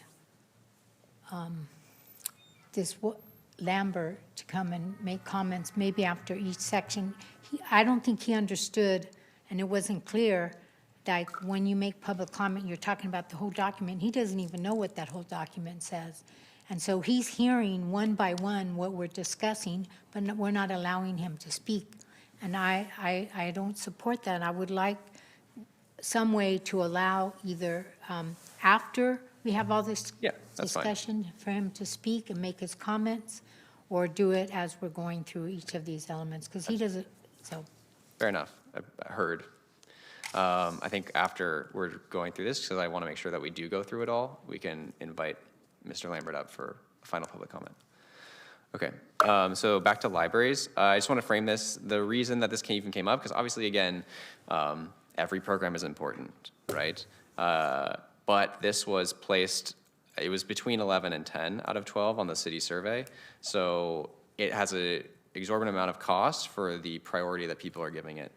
My opinion aside, I actually think libraries are quite important, but that's why I put it in here, just because I wanted to actually use what the public was kind of advocating for. But I open up to anyone to discuss this item, and I think, Member Johnson, you were probably the strongest on this one, so I'd vote for you to open it. If you have anything else to add. I don't have anything else. I can reiterate my points on why, but I don't think that needs to be done. And Okay. I will just say I understand the community survey there, but it still has 85% of respondents saying it's either high or medium priority. So, they put them all pretty high, and it was a 450-person response, I think. And there's also the non-response bias in there. So all surveys are flawed. I think it's an important metric to consider, an important piece of data, but I'm not going to make my decision off of this survey. Sure. Member Smith? Yeah, just to say that one's assessment of the priority for a program or a city department is not necessarily a reflection of the cost. Just in terms of city services generally, nobody thinks that sewers are very important until one overflows. And yes, it's incredibly expensive to repair. So that being said, yeah, I tend to agree with Commissioner Johnson. That's all. Fair enough. Member Fry Lucas? Oh, yes. Libraries are essential. I think my biggest concern was why were we paying for a library that's been closed for 2 years? That's what I would like to hear a clarification on. In our lower income communities, our libraries are used for the purpose of improving literacy, tutoring, after-school care. Our communities use library facilities for meetings. We cannot assume that because our young children have computers, that they're using them for the right reasons. And sometimes they have to come to a library to figure out how to use it. There are also people who do not have computers at home, and they come to the library to use computers. So I just want to make sure that that's on record. Members, actually, that's it, right? Okay, then we could wait for Member Miller to come back, but I think the general sense I'm getting is again, I want to do a quick vote of should we just remove this section? Can we actually, we'll just do a call, and if it's within one vote, we'll just get him to just weigh in. All right, is everybody clear this time? So again, same thing as last time. Yes means remove 1.3 library section. No means keep it, and then we'll discuss what we keep, if we keep it. No means keep it, correct. Yes means delete. Wait, was that opposite? Maybe I didn't know how. Oh, perfect, he's back. Oh, no. Okay, let's just say, instead of yes or no, let's use delete or keep. So instead of using language yes or no, we'll use the language of delete or keep. So when they call to you, you say delete it or you say keep it, all right? Yes or no first. Instead, yeah, you can do the conversion later. So when we say leave it, what does that mean? That means we're gonna discuss what we talk about for libraries and leave a chapter in here or a paragraph in here for it. But if everyone's just no, we shouldn't even, let's just move on, we shouldn't include libraries whatsoever, then you delete it. By the way, Member Miller, we're just doing a quick vote on if we're gonna even keep the library section as well. So you just delete it or keep it, that's your response when it gets to you. All right, commissioners, please unmute your microphones. Vice Chair McGee is absent. Commissioner Smith? Delete. Commissioner Sala? Delete. Commissioner Cook? Delete. Commissioner Miller? Delete. Commissioner Johnston? Delete. Commissioner Ruiz Benitez is absent. Commissioner Novello? Delete. Commissioner Jarofsky? Delete. Commissioner Pashal? Delete. Commissioner Fry Lucas? Now, when I say delete, what am I saying again? That's basically no. It's just backwards language. Yeah, delete means removing I'm saying it. delete it from this, Yep. Yeah. which means what? It means that it's not gonna exist in our final draft that we give to. Okay, delete. All right, Commissioner Rosa is absent and Chair Georgioff. Delete it. All right, delete right. it is. That was quick, easy peasy. We can move on to 1.4, outsourcing. This one was maybe a little bit also contentious. I think, Member Pascal, I think you maybe had the most opinion about this, given, like, the view here is that if we provide jobs through the city, then there's like economic development that happens because of that. Also, it's like a pathway to the middle class, I think is sort of the argument against this. There was also the point from Member Smith about that we already have a standard for outsourcing, so we don't need to like reiterate. I guess maybe you can quickly review your point. You didn't want to. What was the outcome of this? Yeah. Let's not bring something up that's not relevant in this report. If they've already got standards, they've already got standards. And there's a 43-question process that they go through to clarify whether, for themselves, whether or not a service should be outsourced. So let's not beat them over the head with the suggestion that they do something they're already doing. Then would you still view it as acceptable to recommend that we encourage that they use that, or are you just saying like, don't even go there? I would, we're going to encourage them to use a process that they're already using. Yeah. I guess the idea here is that not everyone is. That seems pointless to me. Okay, sure, fair enough. I think the idea here is that not every department is using outsourcing, right? Where they could. And so the question becomes then, do Well, we? I'm sure they went through their 43-question process. Does every program is forced to go through that? It seems to suggest that it is. All right, fair enough. I guess we can do another vote. Does anyone have comments on this? Member Drosky? Yeah, I think maybe, oh, I hit the wrong button. I think maybe the spirit of what we're trying to get to here is that they're demonstrating fiscal responsibility and being good stewards of the Measure U money that they're receiving. One way that they could find cost efficiencies could potentially be outsourcing, but maybe it's a metric that we ask them to demonstrate, is that how are they using the dollars, not just that the program's effective, right, but how are you doing this efficiently, right? And using those, how can they demonstrate that instead? One way could be outsourcing potentially, or partnering with community-based organizations rather than having internal staff. I think that's maybe the spirit of what this is getting to, is that we want to see a demonstration of them being good stewards of the dollars and utilizing them effectively as possible, and stretching that money as effectively as possible. And maybe getting to that would be a better way to approach it. Are there additional things outside of outsourcing that you can think of that would fit in that bucket? Because if we can come up with like 3 items, like, okay, have you check your outsourcing, maybe look for grants, and maybe there's a third one or something like that to like wrap it together. But Utilizing additional staff, finding youth staffing opportunities for potential programs, right? Because they're going to be a little bit lower cost, right? And provides opportunities for them. I think, every program is so different, right? Their needs are going to be different. And so I don't think that we can put concrete parameters around, like, can you check these boxes? But instead, can you demonstrate how you're kind of capitalizing on this money as best as possible, right? And being good stewards of the money. do we think then it would be good to change this section to essentially say something along those lines, which is more, rather than saying specifically outsourcing, it's like we're trying to advocate for, basically to be good stewards of the dollars that are They've granted to explored you. cost-saving measures. Yeah. Okay.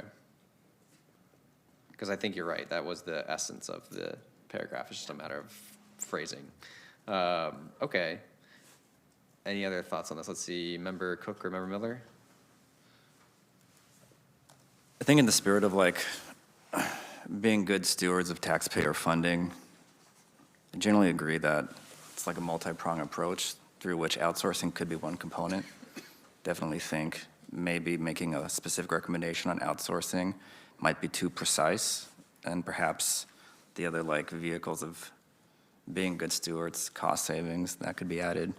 What I have not seen in any meaningful capacity across any department that has spoken or provided input is their approach to addressing fraud, waste, and abuse. I don't, for just out of an abundance of clarity, I don't think that fraud, waste, and abuse permeates across all departments within the city of Sacramento, but it is concerning that there has been no language around how departments are ensuring that fraud, waste, and abuse does not exist within the city of Sacramento, and that should be something that should be included in the broader discussion of being good stewards of taxpayer funding. Member Smith. You did, oh, sorry about that. In terms of fraud, waste, and abuse, we have a city auditor. That is that person's job, in part, to look into issues that, of misappropriation and such. In terms of,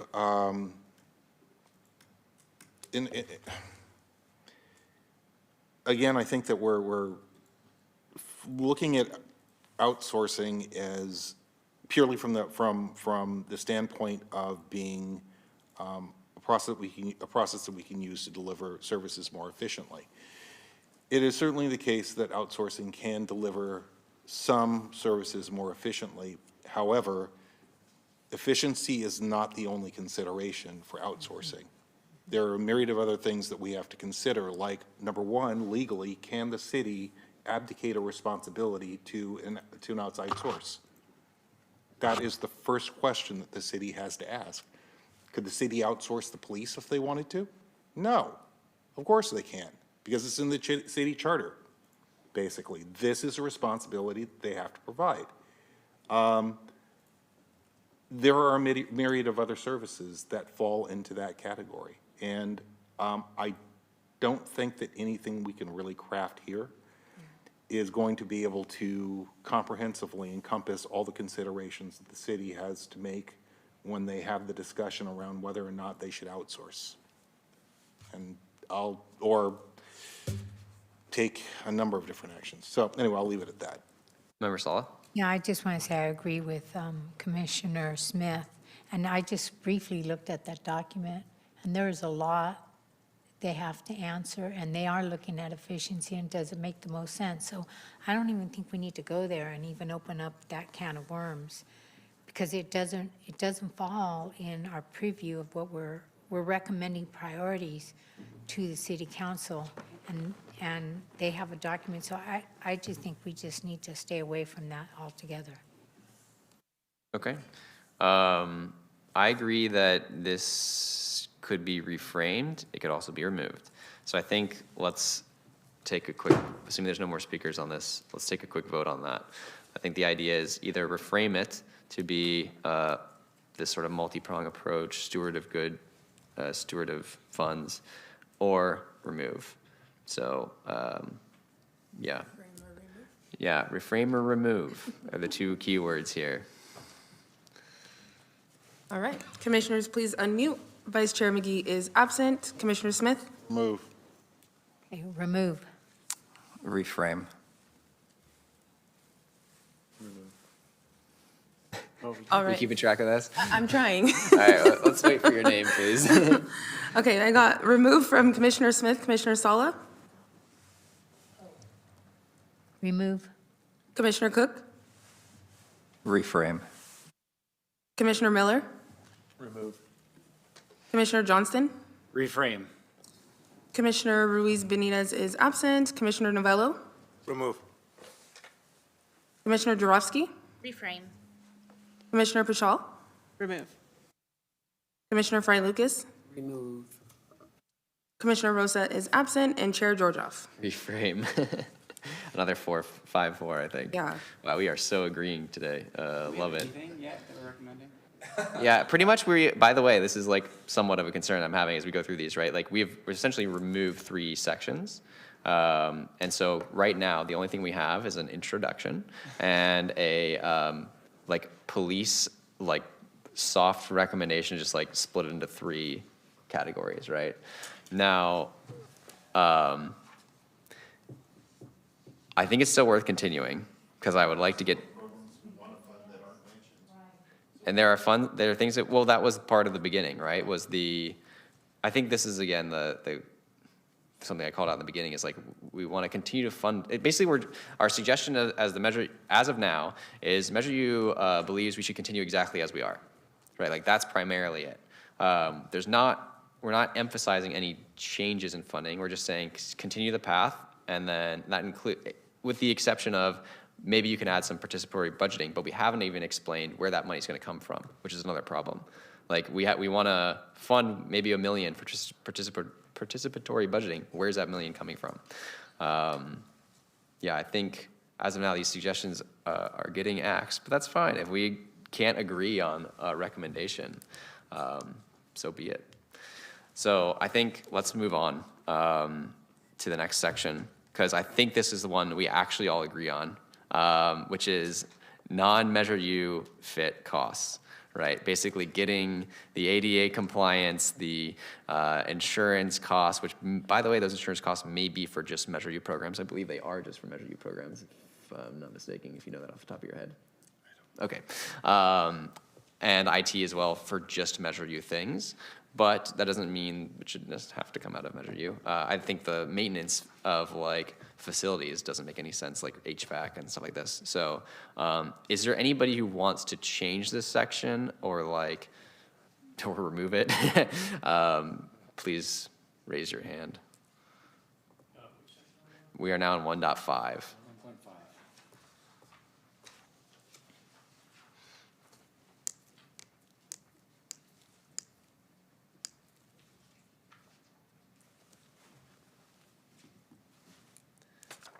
Okay, I'm gonna just do the vote then of keeping it or removing it then, and it sounds like it's just gonna be keep it.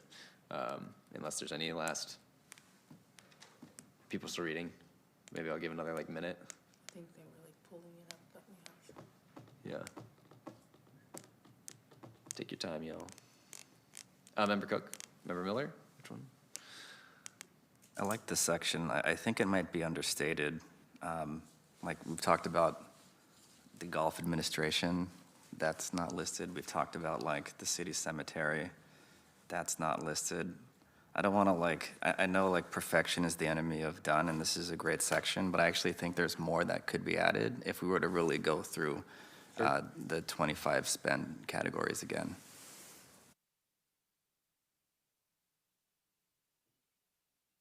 Member Johnson. I'm just going to reiterate my point that I think this is like saying we should vote to move water from the Atlantic Ocean to the Pacific Ocean. So probably going to abstain because I don't see a point in it. But I like the idea behind it. And I would, if the city does change it, I'd be really interested what gets put back in, right?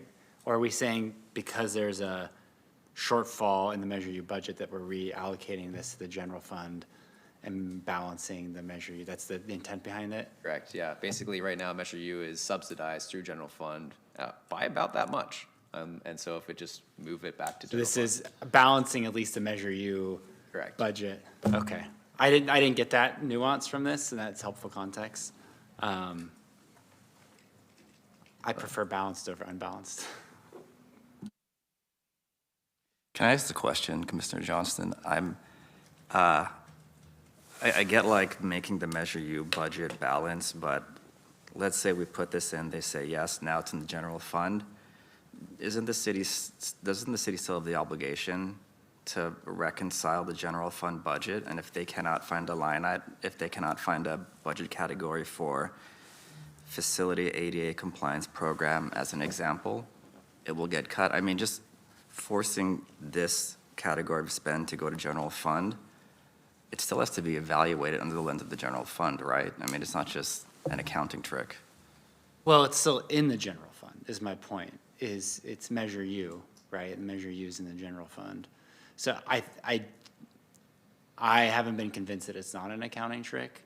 But I don't know the rigors of the general fund putting in. There is an additional step that you have to do, but because it's Measure U money, it's still technically in the general fund. You're just moving it from one bucket to the other. But I like the idea of forcing that conversation and having that conversation of saying, look, we agree that these aren't within the realms of what we think is appropriate Measure U allocations, even if it is moving it from the one side of the bucket to the other side, because it's not two different buckets really, it's just one side to the other.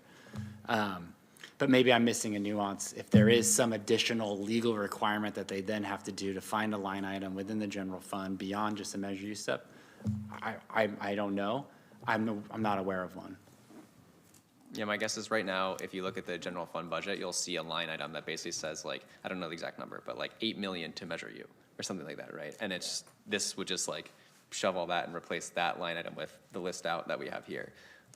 It wouldn't necessarily have to get like reevaluated, but they're reevaluating all the time. And so like if Measure U, I believe there's some use and utility to this because they would probably look at it differently if it's in Measure U and like within that bundle of goods versus the general fund. Well, maybe not because they look at it all the same, but like, I don't know. I think there's still utility in this because either way it makes the budget of Measure U cleaner, and that's fine. But I think we've discussed this already with 1.1, is that like with the police, it would be nice if this was cleaner, right? Like it's hard to evaluate. And so with all these things in here, it's like taking attention away from maybe the things that could be focused on. Anyway, Member Sala.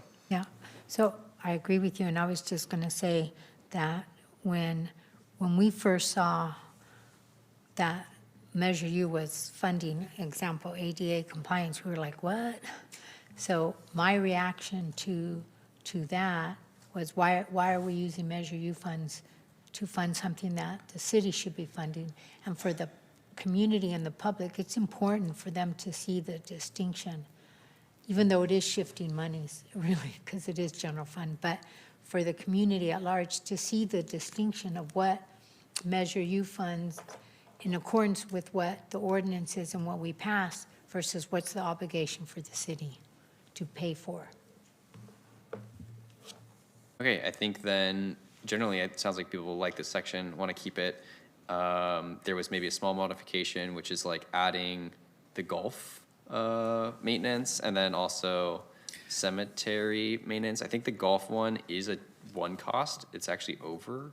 I'm not sure it continues. So it wouldn't be for next year. It only applied this year because it was a one-time cost. I don't know about the cemetery one though. But either way, we can speak to it if people feel that it fits. But I wouldn't be able to include it in like, this is the budget for next year that needs to be removed, right? It would be a little bit different. Okay. I don't have the cemetery one on me. Do you have that one? $448,000. Okay. Then let's just do a quick vote of like keep or remove, I guess, or modify maybe. Yeah, like I think keep or modify. Not delete. Not delete. I don't think it's an option. 1.5, is that what we're talking about? Yes, 1.5 now. So on to the next one. Yep. Keep or modify. Yeah. Let's do it. Yeah, go ahead. Saying modify, that would be including what we talked about adding? No, I No. think not, because as the only thing that we said that would add is golf, but that's actually a one-time Okay, expense that happened got it. already. And I can tell that you're already anxious, so let's just do keep or Yeah. delete. I'm not anxious, I'm just trying Not to find anxious. the nuance between, like, because modify is subsumed with keep. Is Because you correct. want keep, you So want let's just modify, keep so or I'm thinking delete. people might be And I think confused. because there is no modify at this point, so it's fine. Keep or delete. Yes. Say it again. We are either going to keep or delete section 1.5, which is the non-measure U fit, which by the way, that title needs some work, but non-measure U fit costs section. Is there a reason why golf administration's not in there? Good point. It was just because it was a one-time cost. I don't think there is a cost in golf for next year. I thought there I'm was not an actually ongoing positive. cost for golf administration, and why are we paying for golf in low-income communities? No. Well, say that again. Sorry, I couldn't hear I you. said, I thought that there was some ongoing maintenance with golf Could be administration. wrong. I could be wrong. I don't think so. And then the other question is, how does that serve underserved communities? Whatever that is in golf.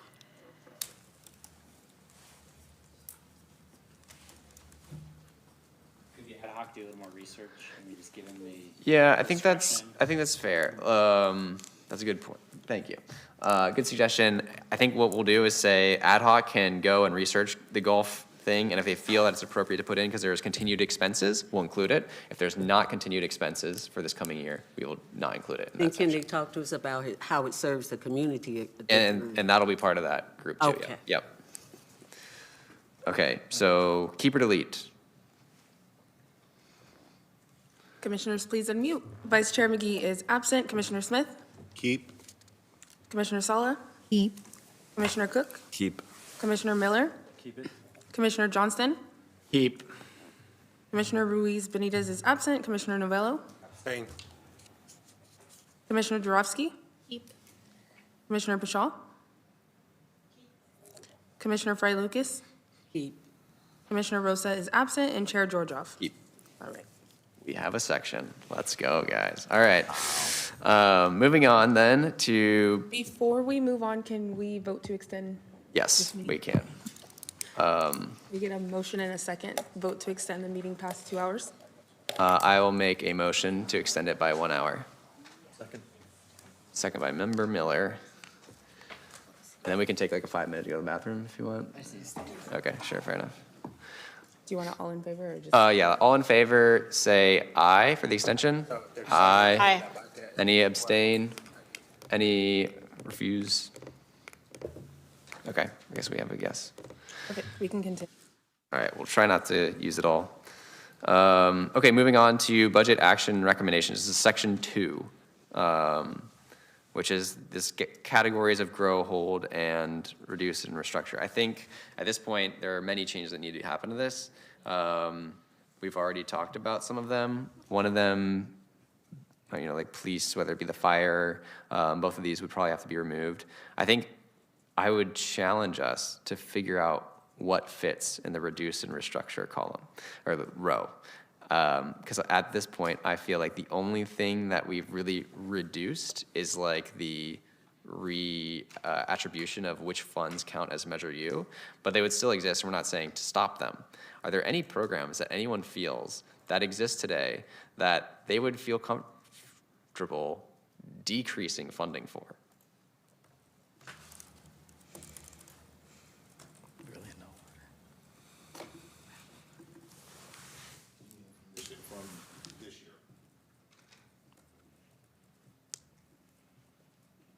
And I think that's like the crux. Oh, Member Smith. Yeah, let's see. I haven't looked at my comments on this in a while, but one of the programs, utility Assistance program. Again, while I think it is a valuable program, I don't think that it is valuable in the context of Measure U.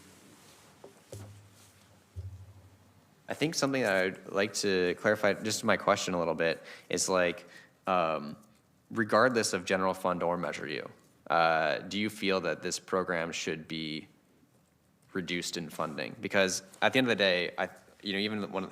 Okay, yes, I'm sorry, yes, I do. Okay, fair enough. And the reason is because it doesn't offer a policy solution for a real policy problem.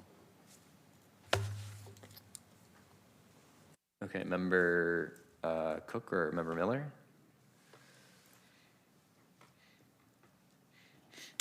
I do think we should exercise more fiscal restraint with DCR. Homelessness is a very important issue in the city of Sacramento. It's on every survey we see. But to me, this is, if we just think about this like a dispassionate kind of approach, DCR is either succeeding in their vision of reducing the homeless population in the city of Sacramento. So if there truly are if there truly are less homeless people in the city limits today than a year ago, than 2 years ago, then why should that program receive more money? That doesn't reconcile with me. If the goal of DCR is to reduce the homeless population and they're achieving success, why is the budget going up? Conversely, if DCR is failing in their vision of reducing the homeless population, that failure should not be rewarded with additional funding. The taxpayers don't have the stomach to support programs that don't deliver outcomes. So whether DCR is succeeding or failing, the recommendation to increase funding to DCR, like, just, that doesn't reconcile to me. So if you're asking the question, what programs or departments should be reevaluated for funding, DCR should be the top of the list because it's because homeless and homeless adjacent spending is the largest category of spend within Measure U. Thanks. Yeah, I'll just add real quick that you can still think the program is important too, right? It's just a matter of like, these are all trade-offs, right? We have a budget at the end of the day and we have to like trade off one program for another. So all these can be extremely important. It's just a matter of like, you know, a trade. Okay, Member Johnston is, or Sala, actually, I think. Member Smith, are you next? This is yeah, it's an old hand, right? So Member Sala, is that your own old hand or no? Yeah. So I want to understand why you think the utilities program that subsidize individuals who don't have enough to pay their utilities bill, why that, help me understand your comments about that, It does. it's not solving a problem.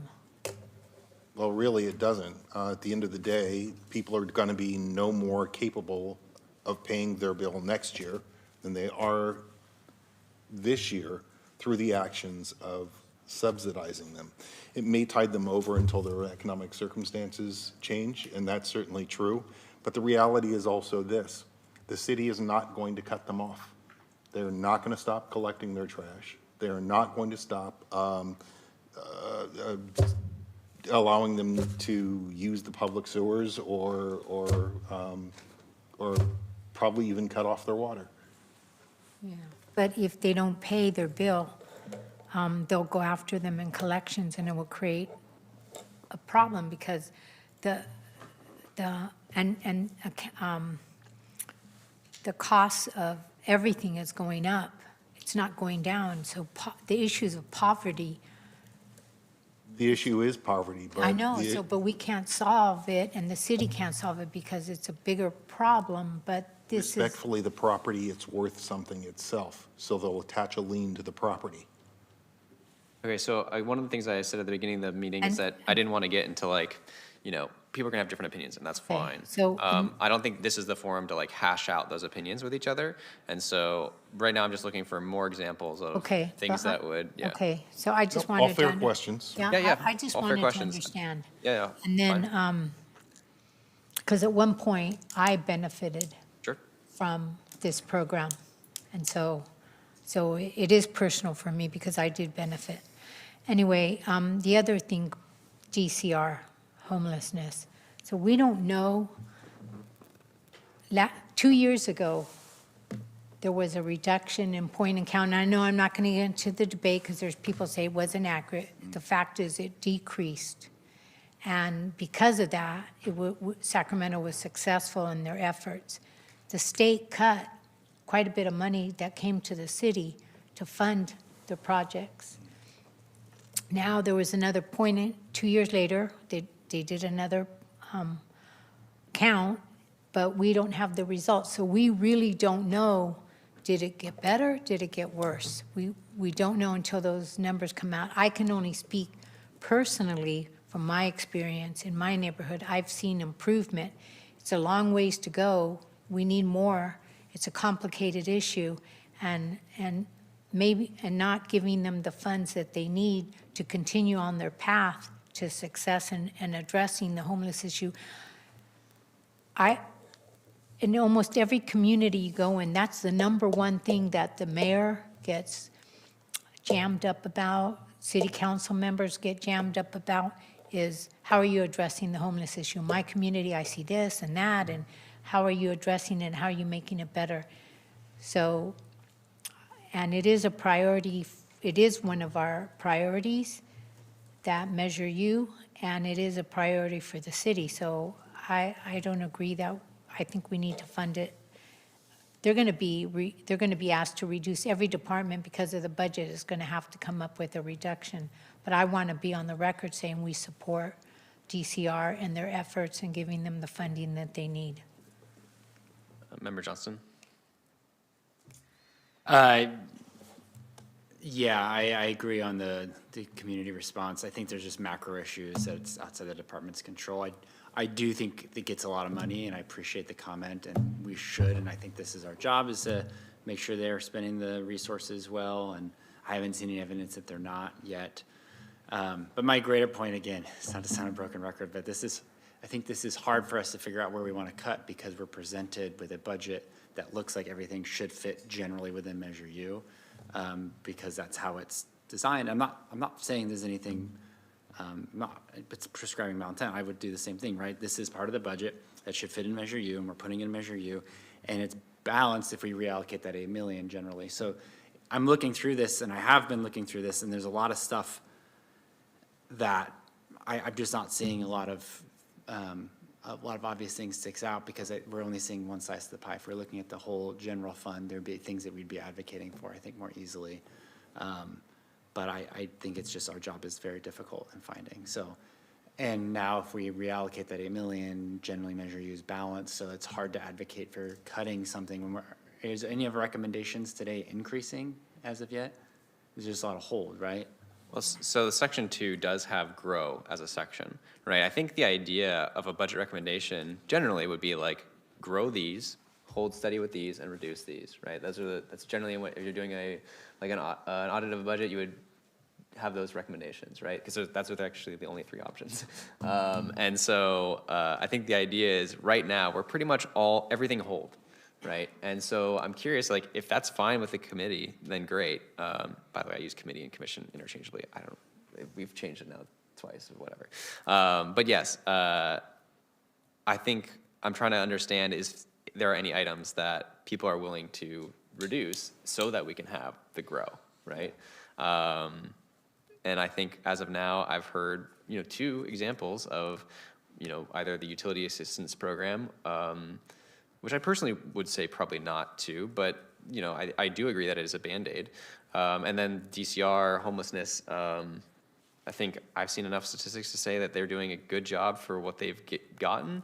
And I also factor in the equation that if we say to defund DCR, or like reduce their funding, I should say, there isn't much funding in DCR from the general fund compared to like police, for example, right? So I take those into consideration when we're making those decisions, and you can too if you want to.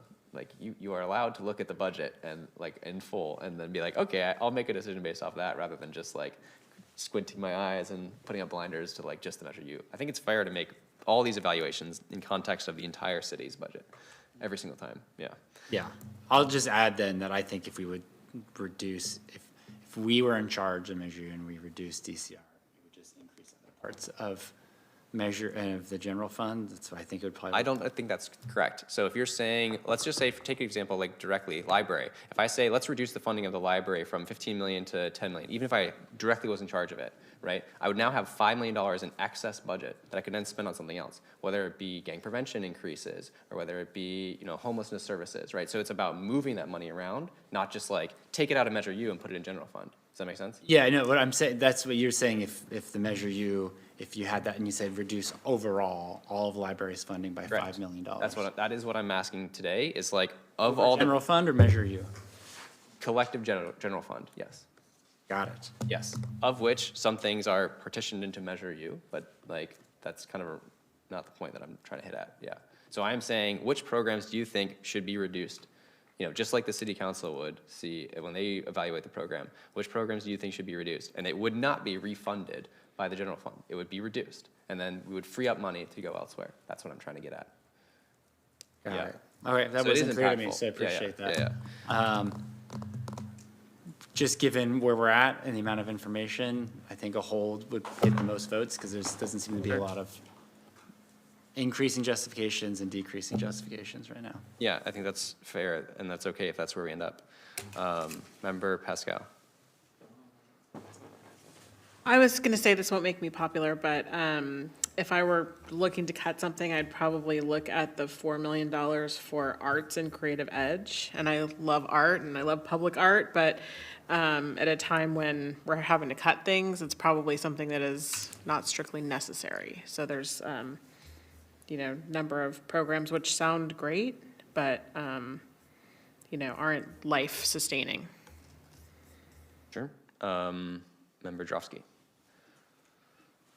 Yeah, I would be a strong advocate for, at minimum, holding, but most likely increasing DCR for a variety of reasons that we could get into at a different time, mainly being that a lot of the federal funding is being cut. And so that gap has to be made up, and also a lot of federal funding is being cut that are drivers of people becoming unhoused. So the problem is more than likely going to get larger than smaller, and not because of a lack of effort from the city in trying to get people rehoused, but because people are becoming unhoused more rapidly than we are able to provide them with services. And then if we had to cut something, much like Member Pascal, I think, this is not me saying that I don't agree with this, but in the community engagement, their inclusive economic development, I think going into reduce or restructure for them, I think there are a lot of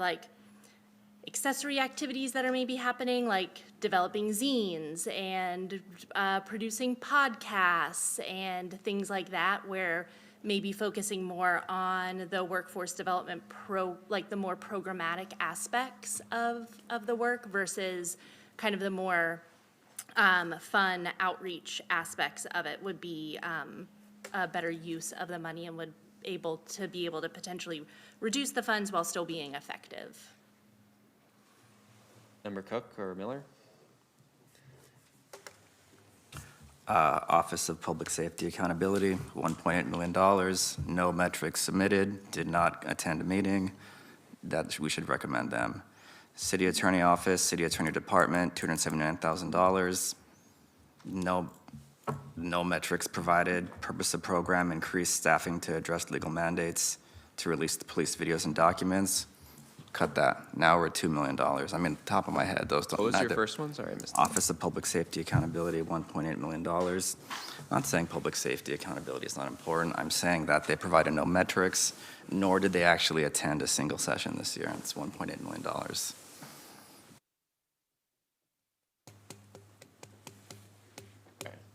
I think one thing I want to get a sense of is I view this section as important because I think it's like a condensed version of the actual, I love that people said a few things because I know it's hard because obviously these programs give different value and there are going to be stakeholders that care a lot about them. But these are the decisions that our actual decision makers have to go through every single day.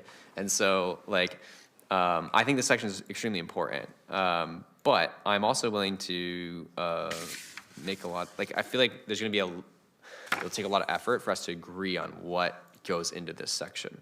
And so I'm trying to debate on how I want to approach this. But I think first I want to gauge on whether or not people think we should keep this section. And then if so, we can talk about how we want to change it. And I think the process, though, of getting us to agree on these is going to be pretty difficult. But maybe we can go through each of these and be like, do we agree with them or not? How much time do we have? 40 minutes, 50 minutes for accounting. Okay, and then the last one we have is, okay, I'm going to move on because I want to come back to this because I'm going to put this at the end because I think this is going to be the longest section. Let's move to section 3 before we take any votes on section 2 and talk about that. Does anyone not want the accountability framework to be a part of this? Which is, again, number 3. So right after that chart. Or does anyone have modifications they would like to see for this section? Member Sala. So I think just to keep it clean, I would like for this section not to be part of our recommendations. Or maybe condense it a little and say the accountability framework, because that's what you're working on, and we're really working to get there to develop the matrix and benchmarking and all of that, and that's a different process and a different it should be a different document completely. But we should say something about the importance of accountability and the framework and what you're doing, Teddy, but not this detail. That's my preference, because I think it just gets, it loses the budget recommendations and our findings, why we're recommending what we're recommending, should just stand alone with some ending comments, and that could be our ending comments is accountability, but not this detailed. So essentially summarize a little bit better. Yeah. Okay, any other thoughts on this section? Member Cook or Member Miller? I guess, I guess this is more of a question for Commissioner Sala. I mean, what would you take out? I mean, this seems pretty like bullet point, very simple. Like, what do you want to get rid of there?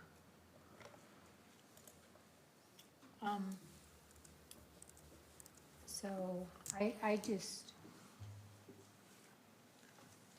I just feel like at the end of our recommendations, it should just be one paragraph that we say what, we reiterate what we've already said, and then we make, for future, this is the direction we want to go into as Measure U, and it just be another paragraph. And instead of all of this, that's, because I don't know, just my opinion. And then you would follow that up later with another With, document? yes, that goes with into- more detail, more thought out and more, yeah, in a separate recommendation that, because we're just, I feel from my perspective, we're just starting in this whole direction, which is the first time, and it's under your leadership, you have an ad hoc that's doing this, and it's going to require more thoughtfulness to put forth, and I know you were trying to get it in there because you want the importance of it stressed under the recommendations, but I don't feel comfortable because I haven't, some of this stuff is the first time I'm seeing it. So, Okay, is there anyone who wants to remove this section? Because then if not, I can change how we proceed. You do want to remove it? Okay, fair enough. Then, given there's no more comments on it, let's take a quick vote of keep or remove. And then keep, if keep wins, we'll talk about how we want to modify. Maybe that includes, taking a chunk out and making it as an appendix or however. Okay. Could we add, like, more color instead of just up and down votes, saying like this many, but is that too complex for hold, row? Just so there's some additional, it seems like we're never gonna get agreement on every single line item for grow, hold, or reduce. But having like a majority voted for this and maybe. Oh, sorry, I'm not going on 2, we're on 3. Oh, we're on 3. I thought we were Yeah. talking about shifting over there. No, so 2, I pushed to the end. Right? Oh, We'll got talk it. about that one later because it's going to take the rest of the time. And I wanted to make sure that we got through the rest of the document before we went back to that. Yeah, so we're on just the accountability framework right now. Got it. Yeah. And do you want to get rid of okay, because I remember you said Yeah, you I liked like it. it. I like Okay. Then let's just do that keep or remove for accountability framework. And then assuming we have keep, we'll discuss quickly how we want to modify it if we do. Member Sala. okay, so keep or delete, but are you, so if I say delete it, then does it allow for some paragraph or a few sentences that talk about the accountability? That would be keep. And then we'll talk about how we modify it once we keep it. Oh, that would It's be either like strike it completely and we get rid of this section entirely, or we keep it and then we'll discuss how we modify it after that. So you would be a keep if that's your position. Let's do it. All right, commissioners, please unmute. Vice Chair McGee is absent. Commissioner Smith? Keep. Commissioner Sala? Keep with modification. Commissioner Cook? Keep. Commissioner Miller? Keep. Commissioner Johnston? Keep.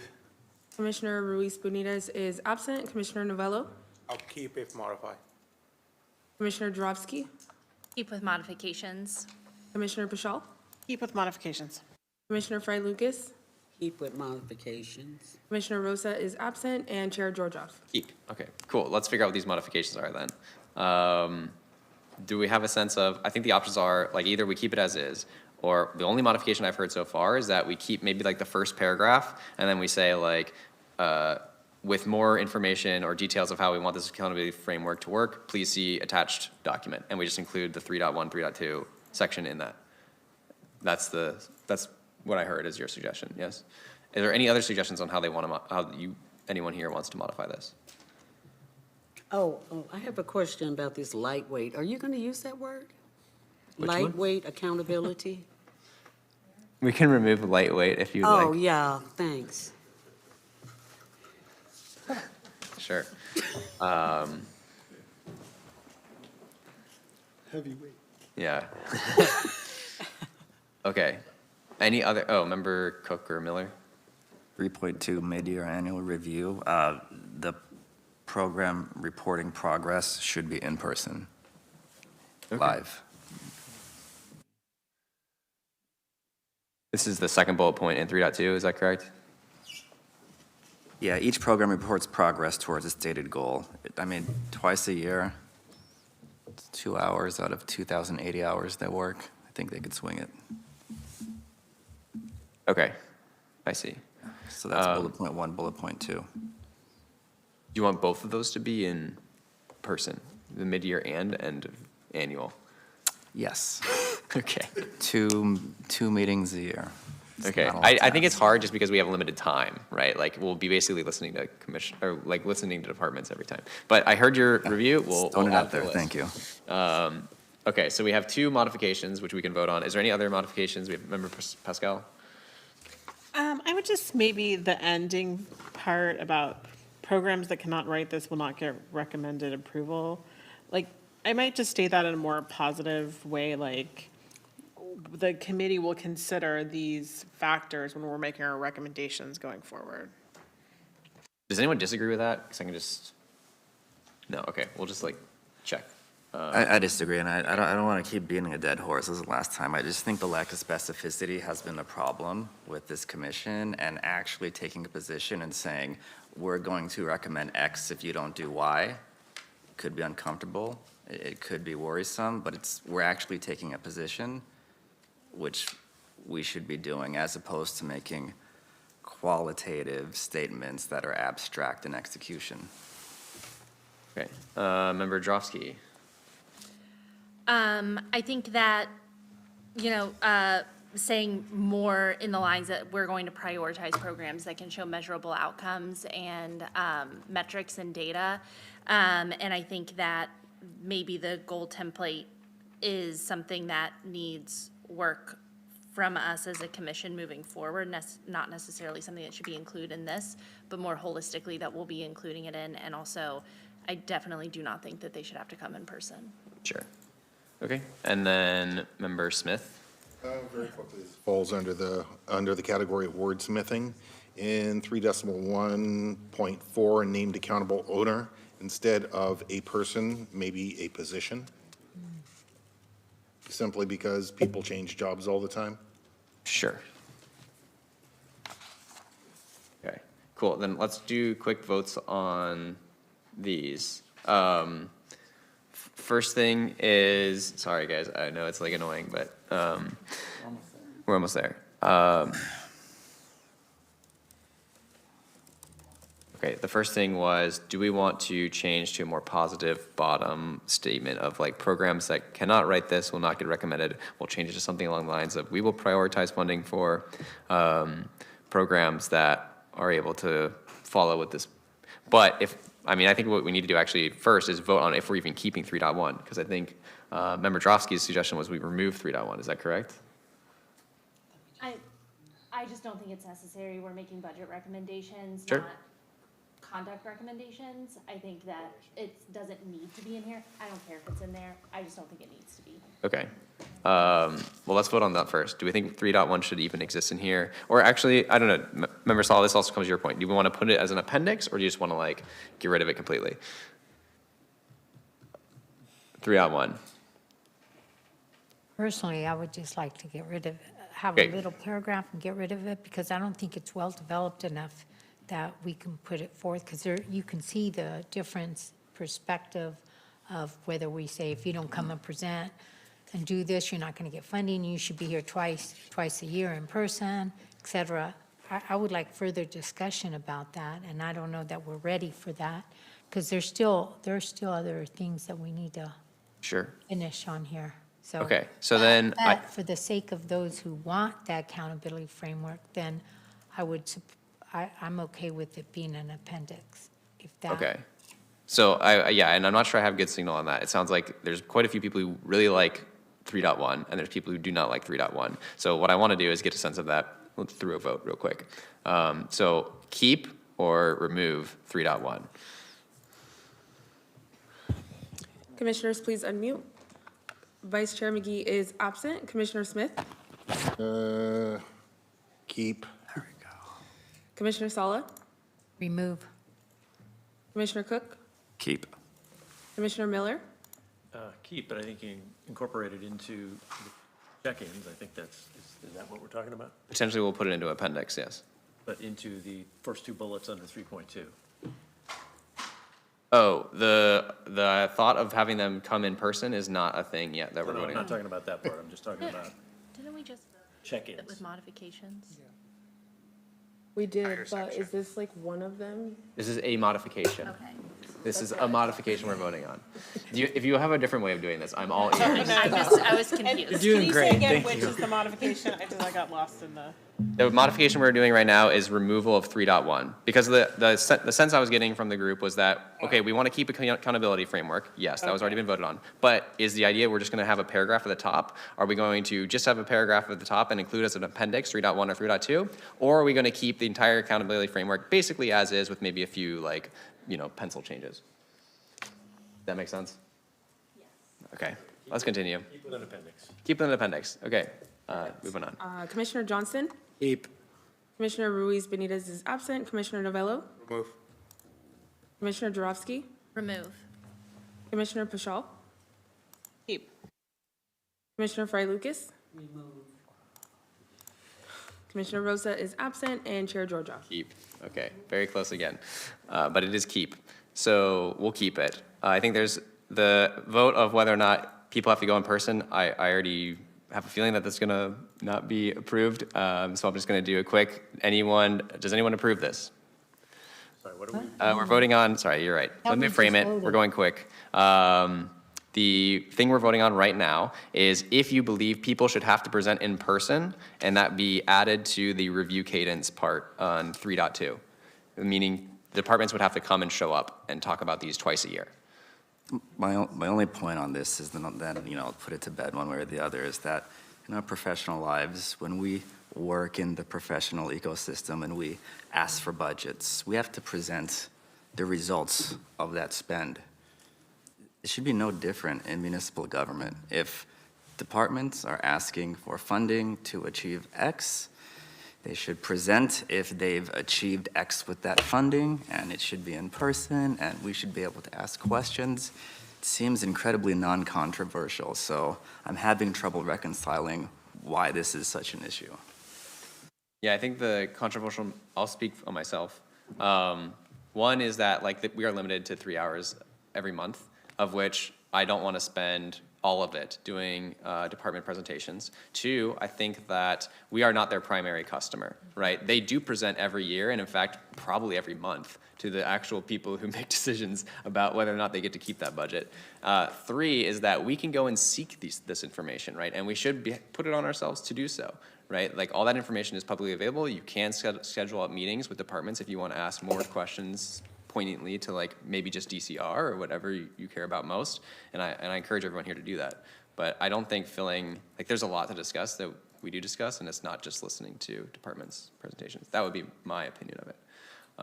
Can I offer a compromise then? If perhaps only once a year is possible, I'd even be willing to have a written response, but it can't be 2 days before the meeting, like what happened last week. Those 4 departments that didn't speak, they jammed in their presentations at the very last minute. If we're going to enable remote or virtual or email-based presentations, there has to be sufficient lead time, a week, 2 weeks, etc.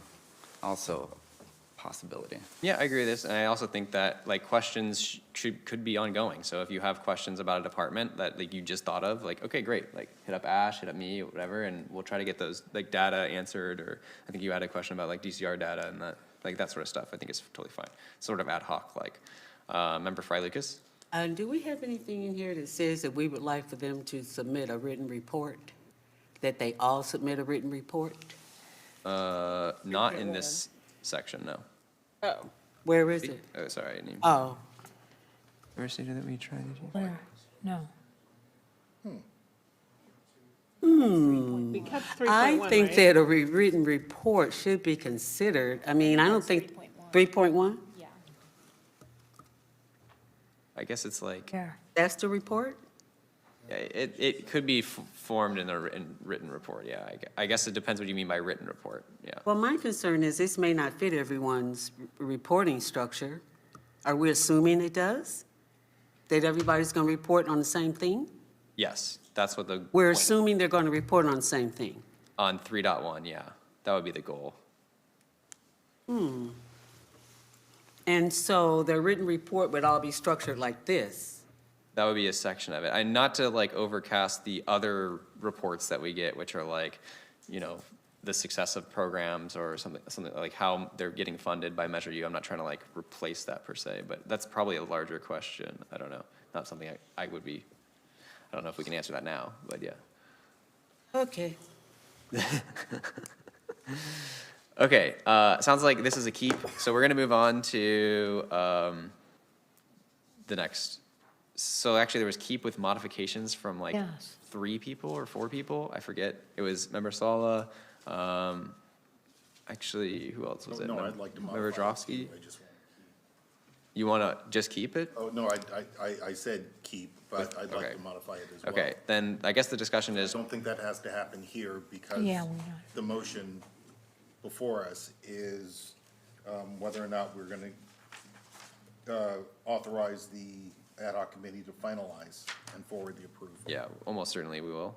The only question now then is like, the modifications that people wanted to this section, I was trying to like identify with that. And I think we said keep with modify for section 3, and then we also did the same thing for 3.1. And so the question is, what is the modification? And I think the only one that's on the table right now, besides the small edits, was put 3.1 and 3.2 into an appendix. Is that the only suggestion that people have so far, or is there an alternative to how you want to structure the accountability framework section? Specifically 3.1 and 3.2. Are we looking at an appendix? Is that the only one?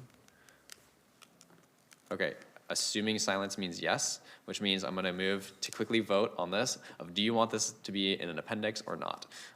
Meaning keep it as is or move it to an appendix. Cool? All right, let's keep them going. Commissioners, please unmute. Commissioner Smith? Abstain. Fair enough. Commissioner Sala? Move it to the, Move it to appendix or Yes. keep it as is? move it to the appendix. Commissioner Cook? Keep it as is. Commissioner Miller? Keep it as is. Commissioner Johnston? Keep it as is. Commissioner Novello? Move it to appendix. Commissioner Jarofsky? Move to appendix. Commissioner Pashal? Keep as is. Commissioner Fry Lucas? Abstain. Commissioner Rosa is absent, and Chair Georgioff. Keep it as is. Okay, so we'll keep it as is. Now let's move on to the last one, which is section 4. Unless there's any other comments on section 3, I assume not though, and I'd honestly kind of want to move us on. Okay, cool. Measure U alignment notes.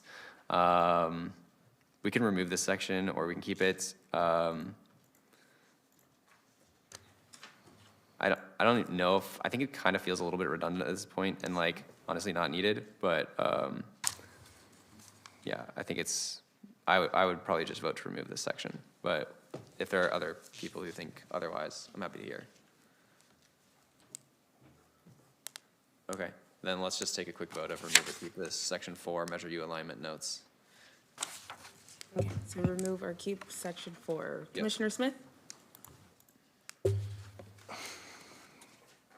You can abstain if you want. No, get rid of it. Delete it. Commissioner Sala? Oh, sorry, delete. Commissioner Cook? Delete it. Commissioner Miller? Delete it. Commissioner Johnston? Delete. Commissioner Novello, Delete. Commissioner Jarofsky, Delete. Commissioner Pashal, Delete. Commissioner Fry Lucas, and Chair Georgioff. Yep, let's delete it. Okay, that. Wow. We've gone through the document, but we have to go back to number 2. We may. Mr. Lambert, would you like to come up and give public comment on all the things that you've been hearing so far before we go back to number 2? Number 2 being the budget action recommendations in this specific document, but still number 1 on the agenda.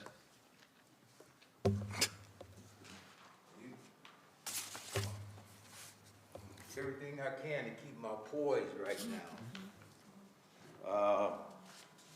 This right here is an example of why the city's in a structural deficit. Just tonight. Now, I flew in here this afternoon, and if I would have known, when I looked at this and my family showed it to me, I said, oh, I'll be in and out of there. But when you look at this, it has nothing to do, unless you go to attachments, when I look at it, I would have never known what this agenda was tonight. I mean, there's no way I could have figured out what you just talked about.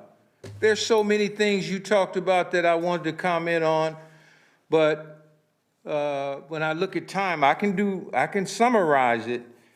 I'm one of the few people in Sacramento that's ever come in front of the city council, budget audit too. And I said, I personally believe as a native that the staff, not all, but the staff is the reason that this city is in a deficit. Otherwise, what's the problem? Everybody knows how to do math. If you use the same math at your house that you use here, you would be homeless. You would be out there, homeless. I don't know about unhoused. But fiscal responsibility is the key to this thing. I didn't know about this till somebody gave the article to me. It had an article of my District 2 rep pleading guilty to some things. And he's not the only one that's guilty of that, because I remember during COVID, I applied for a lot of money, and a lot of people, including him, told me, oh, you can't get it. Now we look and we see why we couldn't get it, because people's hands were in the cookie jar. That's what's going on down here. Thank you for your comments, Chair. We have no more speakers. Okay. So back to number 2, budget action recommendations. We didn't vote on anything with this. I do want to get a sense of, like, do we want to keep this section or not? Is there anyone who wants to remove this section? I'll make it easy. 2? Section 2. Budget action. Section 2? That is the budget action recommendations. So we went back up because I we don't think didn't. we can remove it. I mean, this is, That's basically the whole thing, yeah. Yeah. I would agree, but But remove, I mean, you could remove this format, yeah. okay. I suppose it could go in a different format, but, and like, we've kind of already have suggestions above, right? We have the non-Measure U fits, and we're gonna have the police suggestion to break it into 3 programs. The rest of them will be deleted. But this is like the last sort of maybe substantive section that we have outside of the accountability framework. So, yeah, does anyone want to remove this section? Otherwise, I'm gonna have to put it to vote. No? Okay, cool. Member Sala? So, no, I don't want to remove the section, but I almost think that should be up front, and then the other, the findings should be after that, because that's the crux of what we're saying, and that should be up front, and the first thing that people see right away, and it gets lost, it gets buried down there, and we're talking, we put number 1 as findings. I don't, the order needs to change. And then my last comment is, are we gonna, there are several programs that we called out that needed to be included in here. Are we not gonna do that? We did say that, and we were gonna put them in the executive summary section, Oh. which was like the ride-free stuff, the Okay. Office of Violence Prevention, 3-year contract, the Okay, okay. eco development, stuff like this. That can fit in this chart if we Okay. want. Actually, Yeah. that might even be a better way of framing it, rather than putting Okay. it in like more bullet points of the executive summary. Yeah, okay, cool. I agree with both of those changes. Does anyone disagree with those? Great. Member Cook? It's actually me. Member Miller? Just for some clarification, this chart or this table, I mean, we're essentially, we're saying hold on pretty much everything, just calling out a few programs. So you're going to get rid of the numbers. Is that what you're saying here? Yeah, I'll have to modify those numbers. We did specifically call out, like things to put in grow. I think that we have a list. And I can total up what those cost. So that number could still exist. It's just a matter of changing the number to what the new programs are. Okay, but the reduce restructure, I think we're going to, Yeah, well, there were some suggestions put out, arts and creative edge, the community development part, the Office of Public Safety and Accountability, DCR was brought up, but I have a feeling that it will not pass. And then the utility assistance program was also brought up. And then, yeah, those were the 5 or 6 that people have stated so far that we could put into reduce and restructure. But we'll have to agree on those in the next 20 minutes. Okay, Member Drofsky?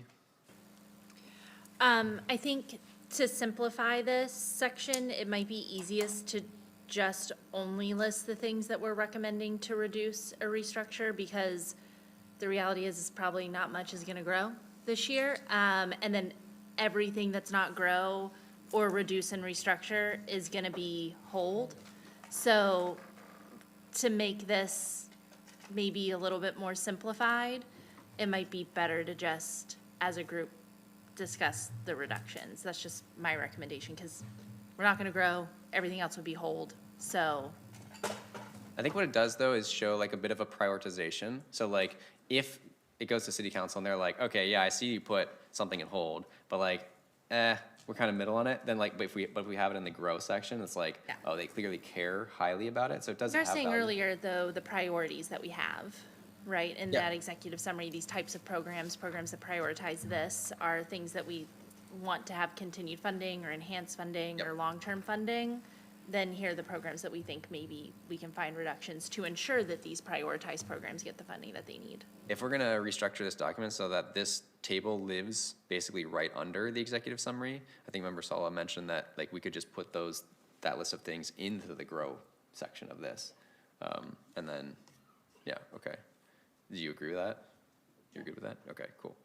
Then Member Sala? Yes, there was one more program that and I forgot about it, but it's an important one. And it's not adding anything more, but last year, Measure U funded the fuel network for $500,000. And I would just like to call that out, especially with the current, I would like to give it more money, but we're not going to grow it but I think we should call it out that we fund the fuel network in light of everything that's going on.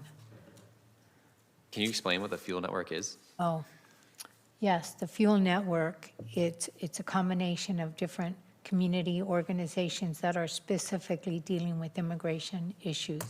So you have NorCal Resist, and you have several organizations that help immigrants with not only those newly arrived, those that are being targeted by ICE, that need assistance, in whatever form it needs for the immigrants. And then, of course, now it's shifting to help immigrants who are being detained, going to court hearings, being observers. There's a lot, and it's a valuable program. And last year, $500,000 was adequate. This year, it's not, because the increase in all of the activities with ICE.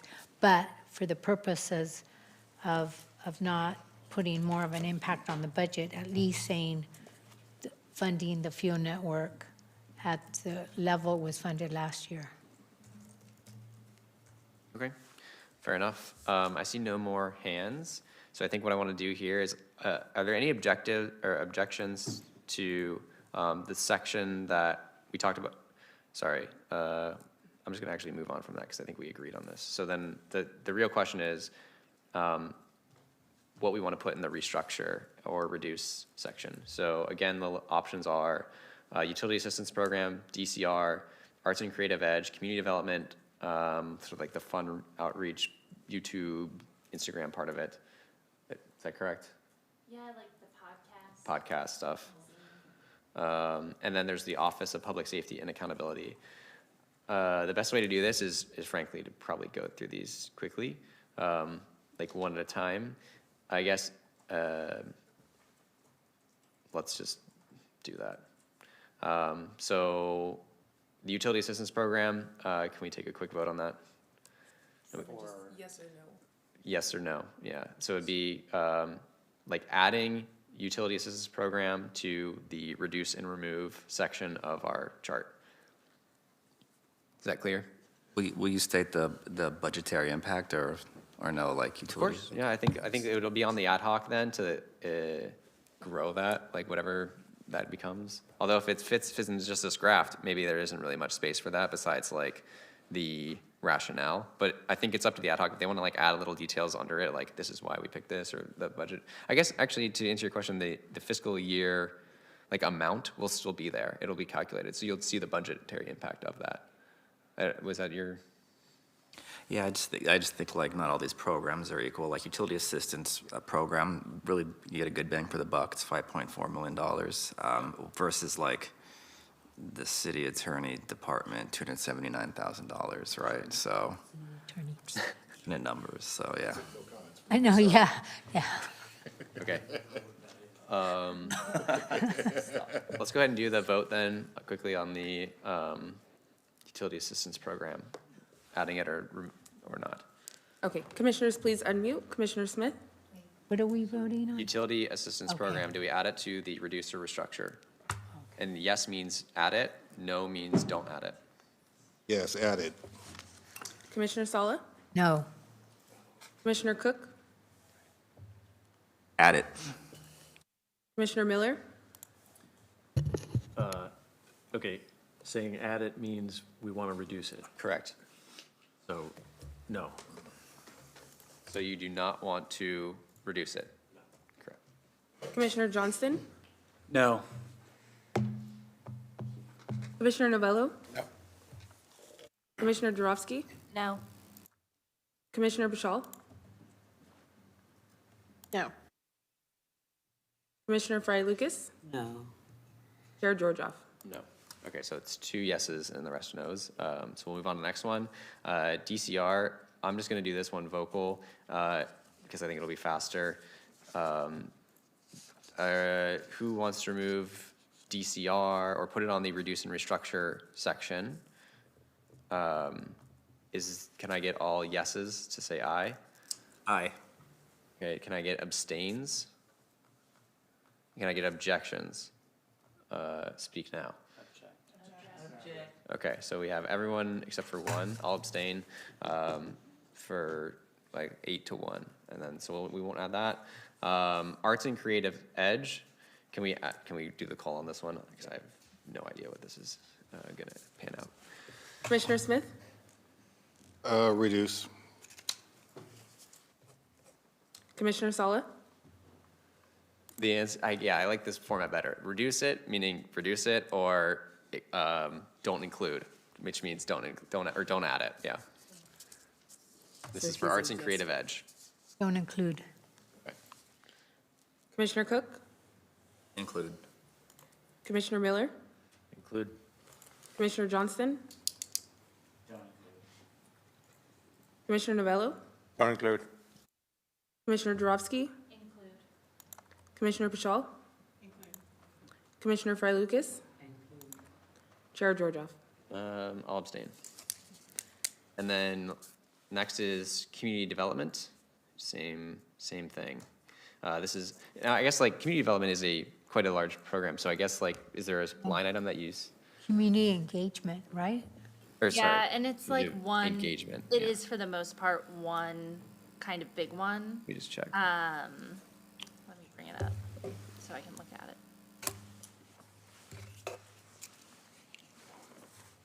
Yeah, they have one big line item that's like $1.6 million, and it's inclusive of their like workforce programming. They do outreach and trainings and workshops and like empowerment services.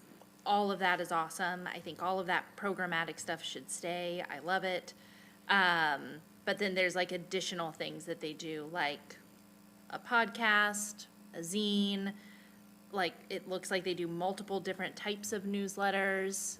I think that's where it's like reduction, Sure. maybe, and a focus more on just like the programmatic aspects could be beneficial. Yeah, I think then let's leave it to the ad hoc to call that out specifically, since it's gonna be like, maybe just add clarity to like that position then. Okay, so let's take a roll on it. Commissioner Smith? Reduce. Commissioner Sala? Reduce. Commissioner Cook? Reduce. Commissioner Miller? Don't reduce. Commissioner Johnston? Don't include. Commissioner Novello? Don't include. Commissioner Jarofsky? Include. Commissioner Pashal? Reduce. Commissioner Fry Lucas? Reduce. Chair Georgioff? Okay, so that one passes, so that one's in. So right now, we only have, not only have, but we have Arts and Creative Edge included, and we have Community Development included. The last one is Office of Public Safety and Accountability. Any last comments on that one? On Office of Public Safety and Accountability, the rationale is that they provided no measurable outcomes. They didn't attend any meetings. There's no like mechanism to assess whether or not they're producing results that the public wants, and therefore that it should be considered for removal. It looks like Member Pascal, is that a hand that's new? I think Member Sala was on there first. Oh, okay. She's back. Oh, okay. I guess for this one, to me, the goal sounds very important about promoting trust and the relationship between the city and the community. This has been a very fraught issue in the city.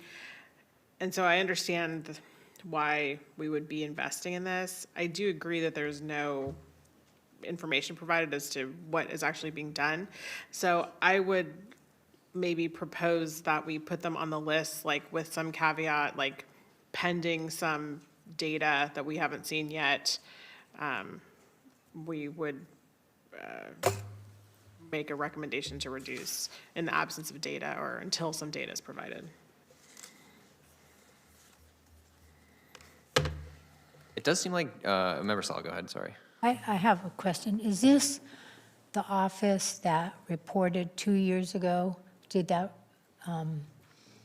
that study, and they presented to City Council on the abuse of stopping cars, and then finding out that the ones they stopped and searched their cars were African Americans? Is that the office that does that report? No, that was the ACLU. that did No, that no, study. we have an office here. Oh, that also did that? Yes, it was presented, and it was about 2 years ago. So I'm asking you, Ash. And unfortunately, my answer is I don't know. The only clarification I can provide is OPSA, the Office of Public Safety Accountability, they report directly to council, and that's Yeah. because the police department reports to Yeah, the city so- manager, so.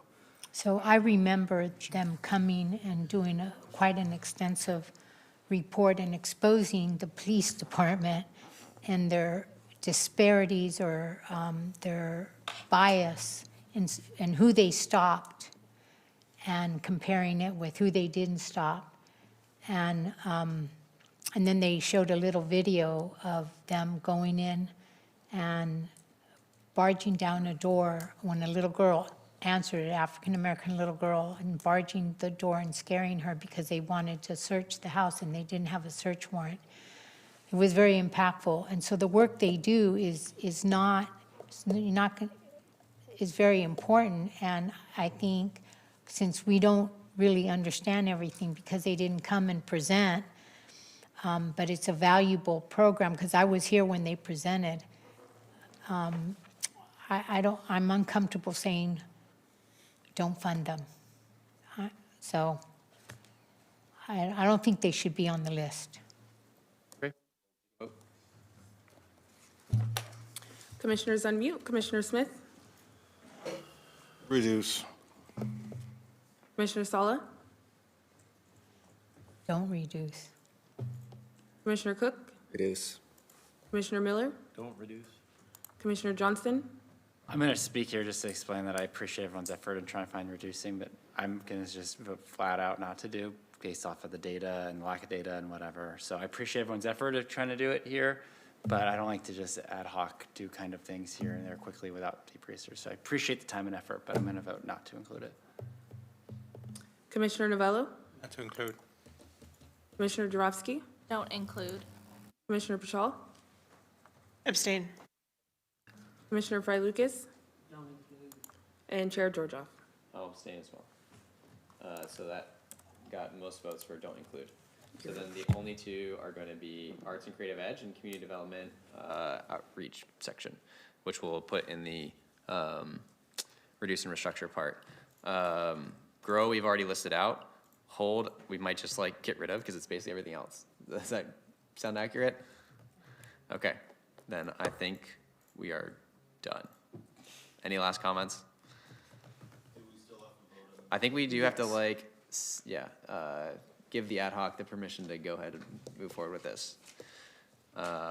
Looks like there's some comments, so Member Sala? Yeah, so ad hoc will, I just want to mention that you did an amazing job of putting this together, and to be honest with you, he did all the work. Commissioner Cook and myself just gave feedback, but you did all the work. So thank you for that. And we are where we're at because of you, so thank you. I really appreciate that. I just need to know, so next Tuesday, who's going to present? We have to have this done by tomorrow to submit, so it makes it to... Slides. Yes, and then who's going to present in budget and audit on Tuesday? Sorry, budget audit is not, it's not tomorrow, it's like, No, It's next... a week next- from tomorrow, yeah. yeah, May 5th, yeah. 11 a.m. I will be in Seattle, so someone else will have to take that. Oh, yes, the vice chair. I think it can be up to the group, but, because I'd want to make sure that Member McGee is actually available as well. And if somebody is available here, then maybe we can establish that today. Okay, well, first, let's just do a quick vote on that, the ad hoc, well, no, let's establish both in one vote. So the vote will be, the ad hoc gets to finalize this and submit it by tomorrow with slides. Cool. And then, on top of that, somebody from this group needs to sign up to present, or we just submit without presentation. Is anyone wanting to do that presentation?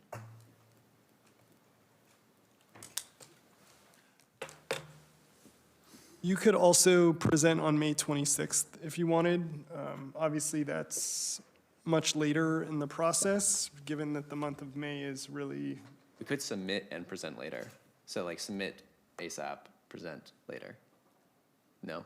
You're kind of giving me the, well, because if it would be an agenda, if you didn't present, it would be a consent item on the agenda, and at that point, it would just be a receive and file Yep. versus if it's a discussion item, then you would present it and potentially they could choose to vote to forward it to the full city council for consideration.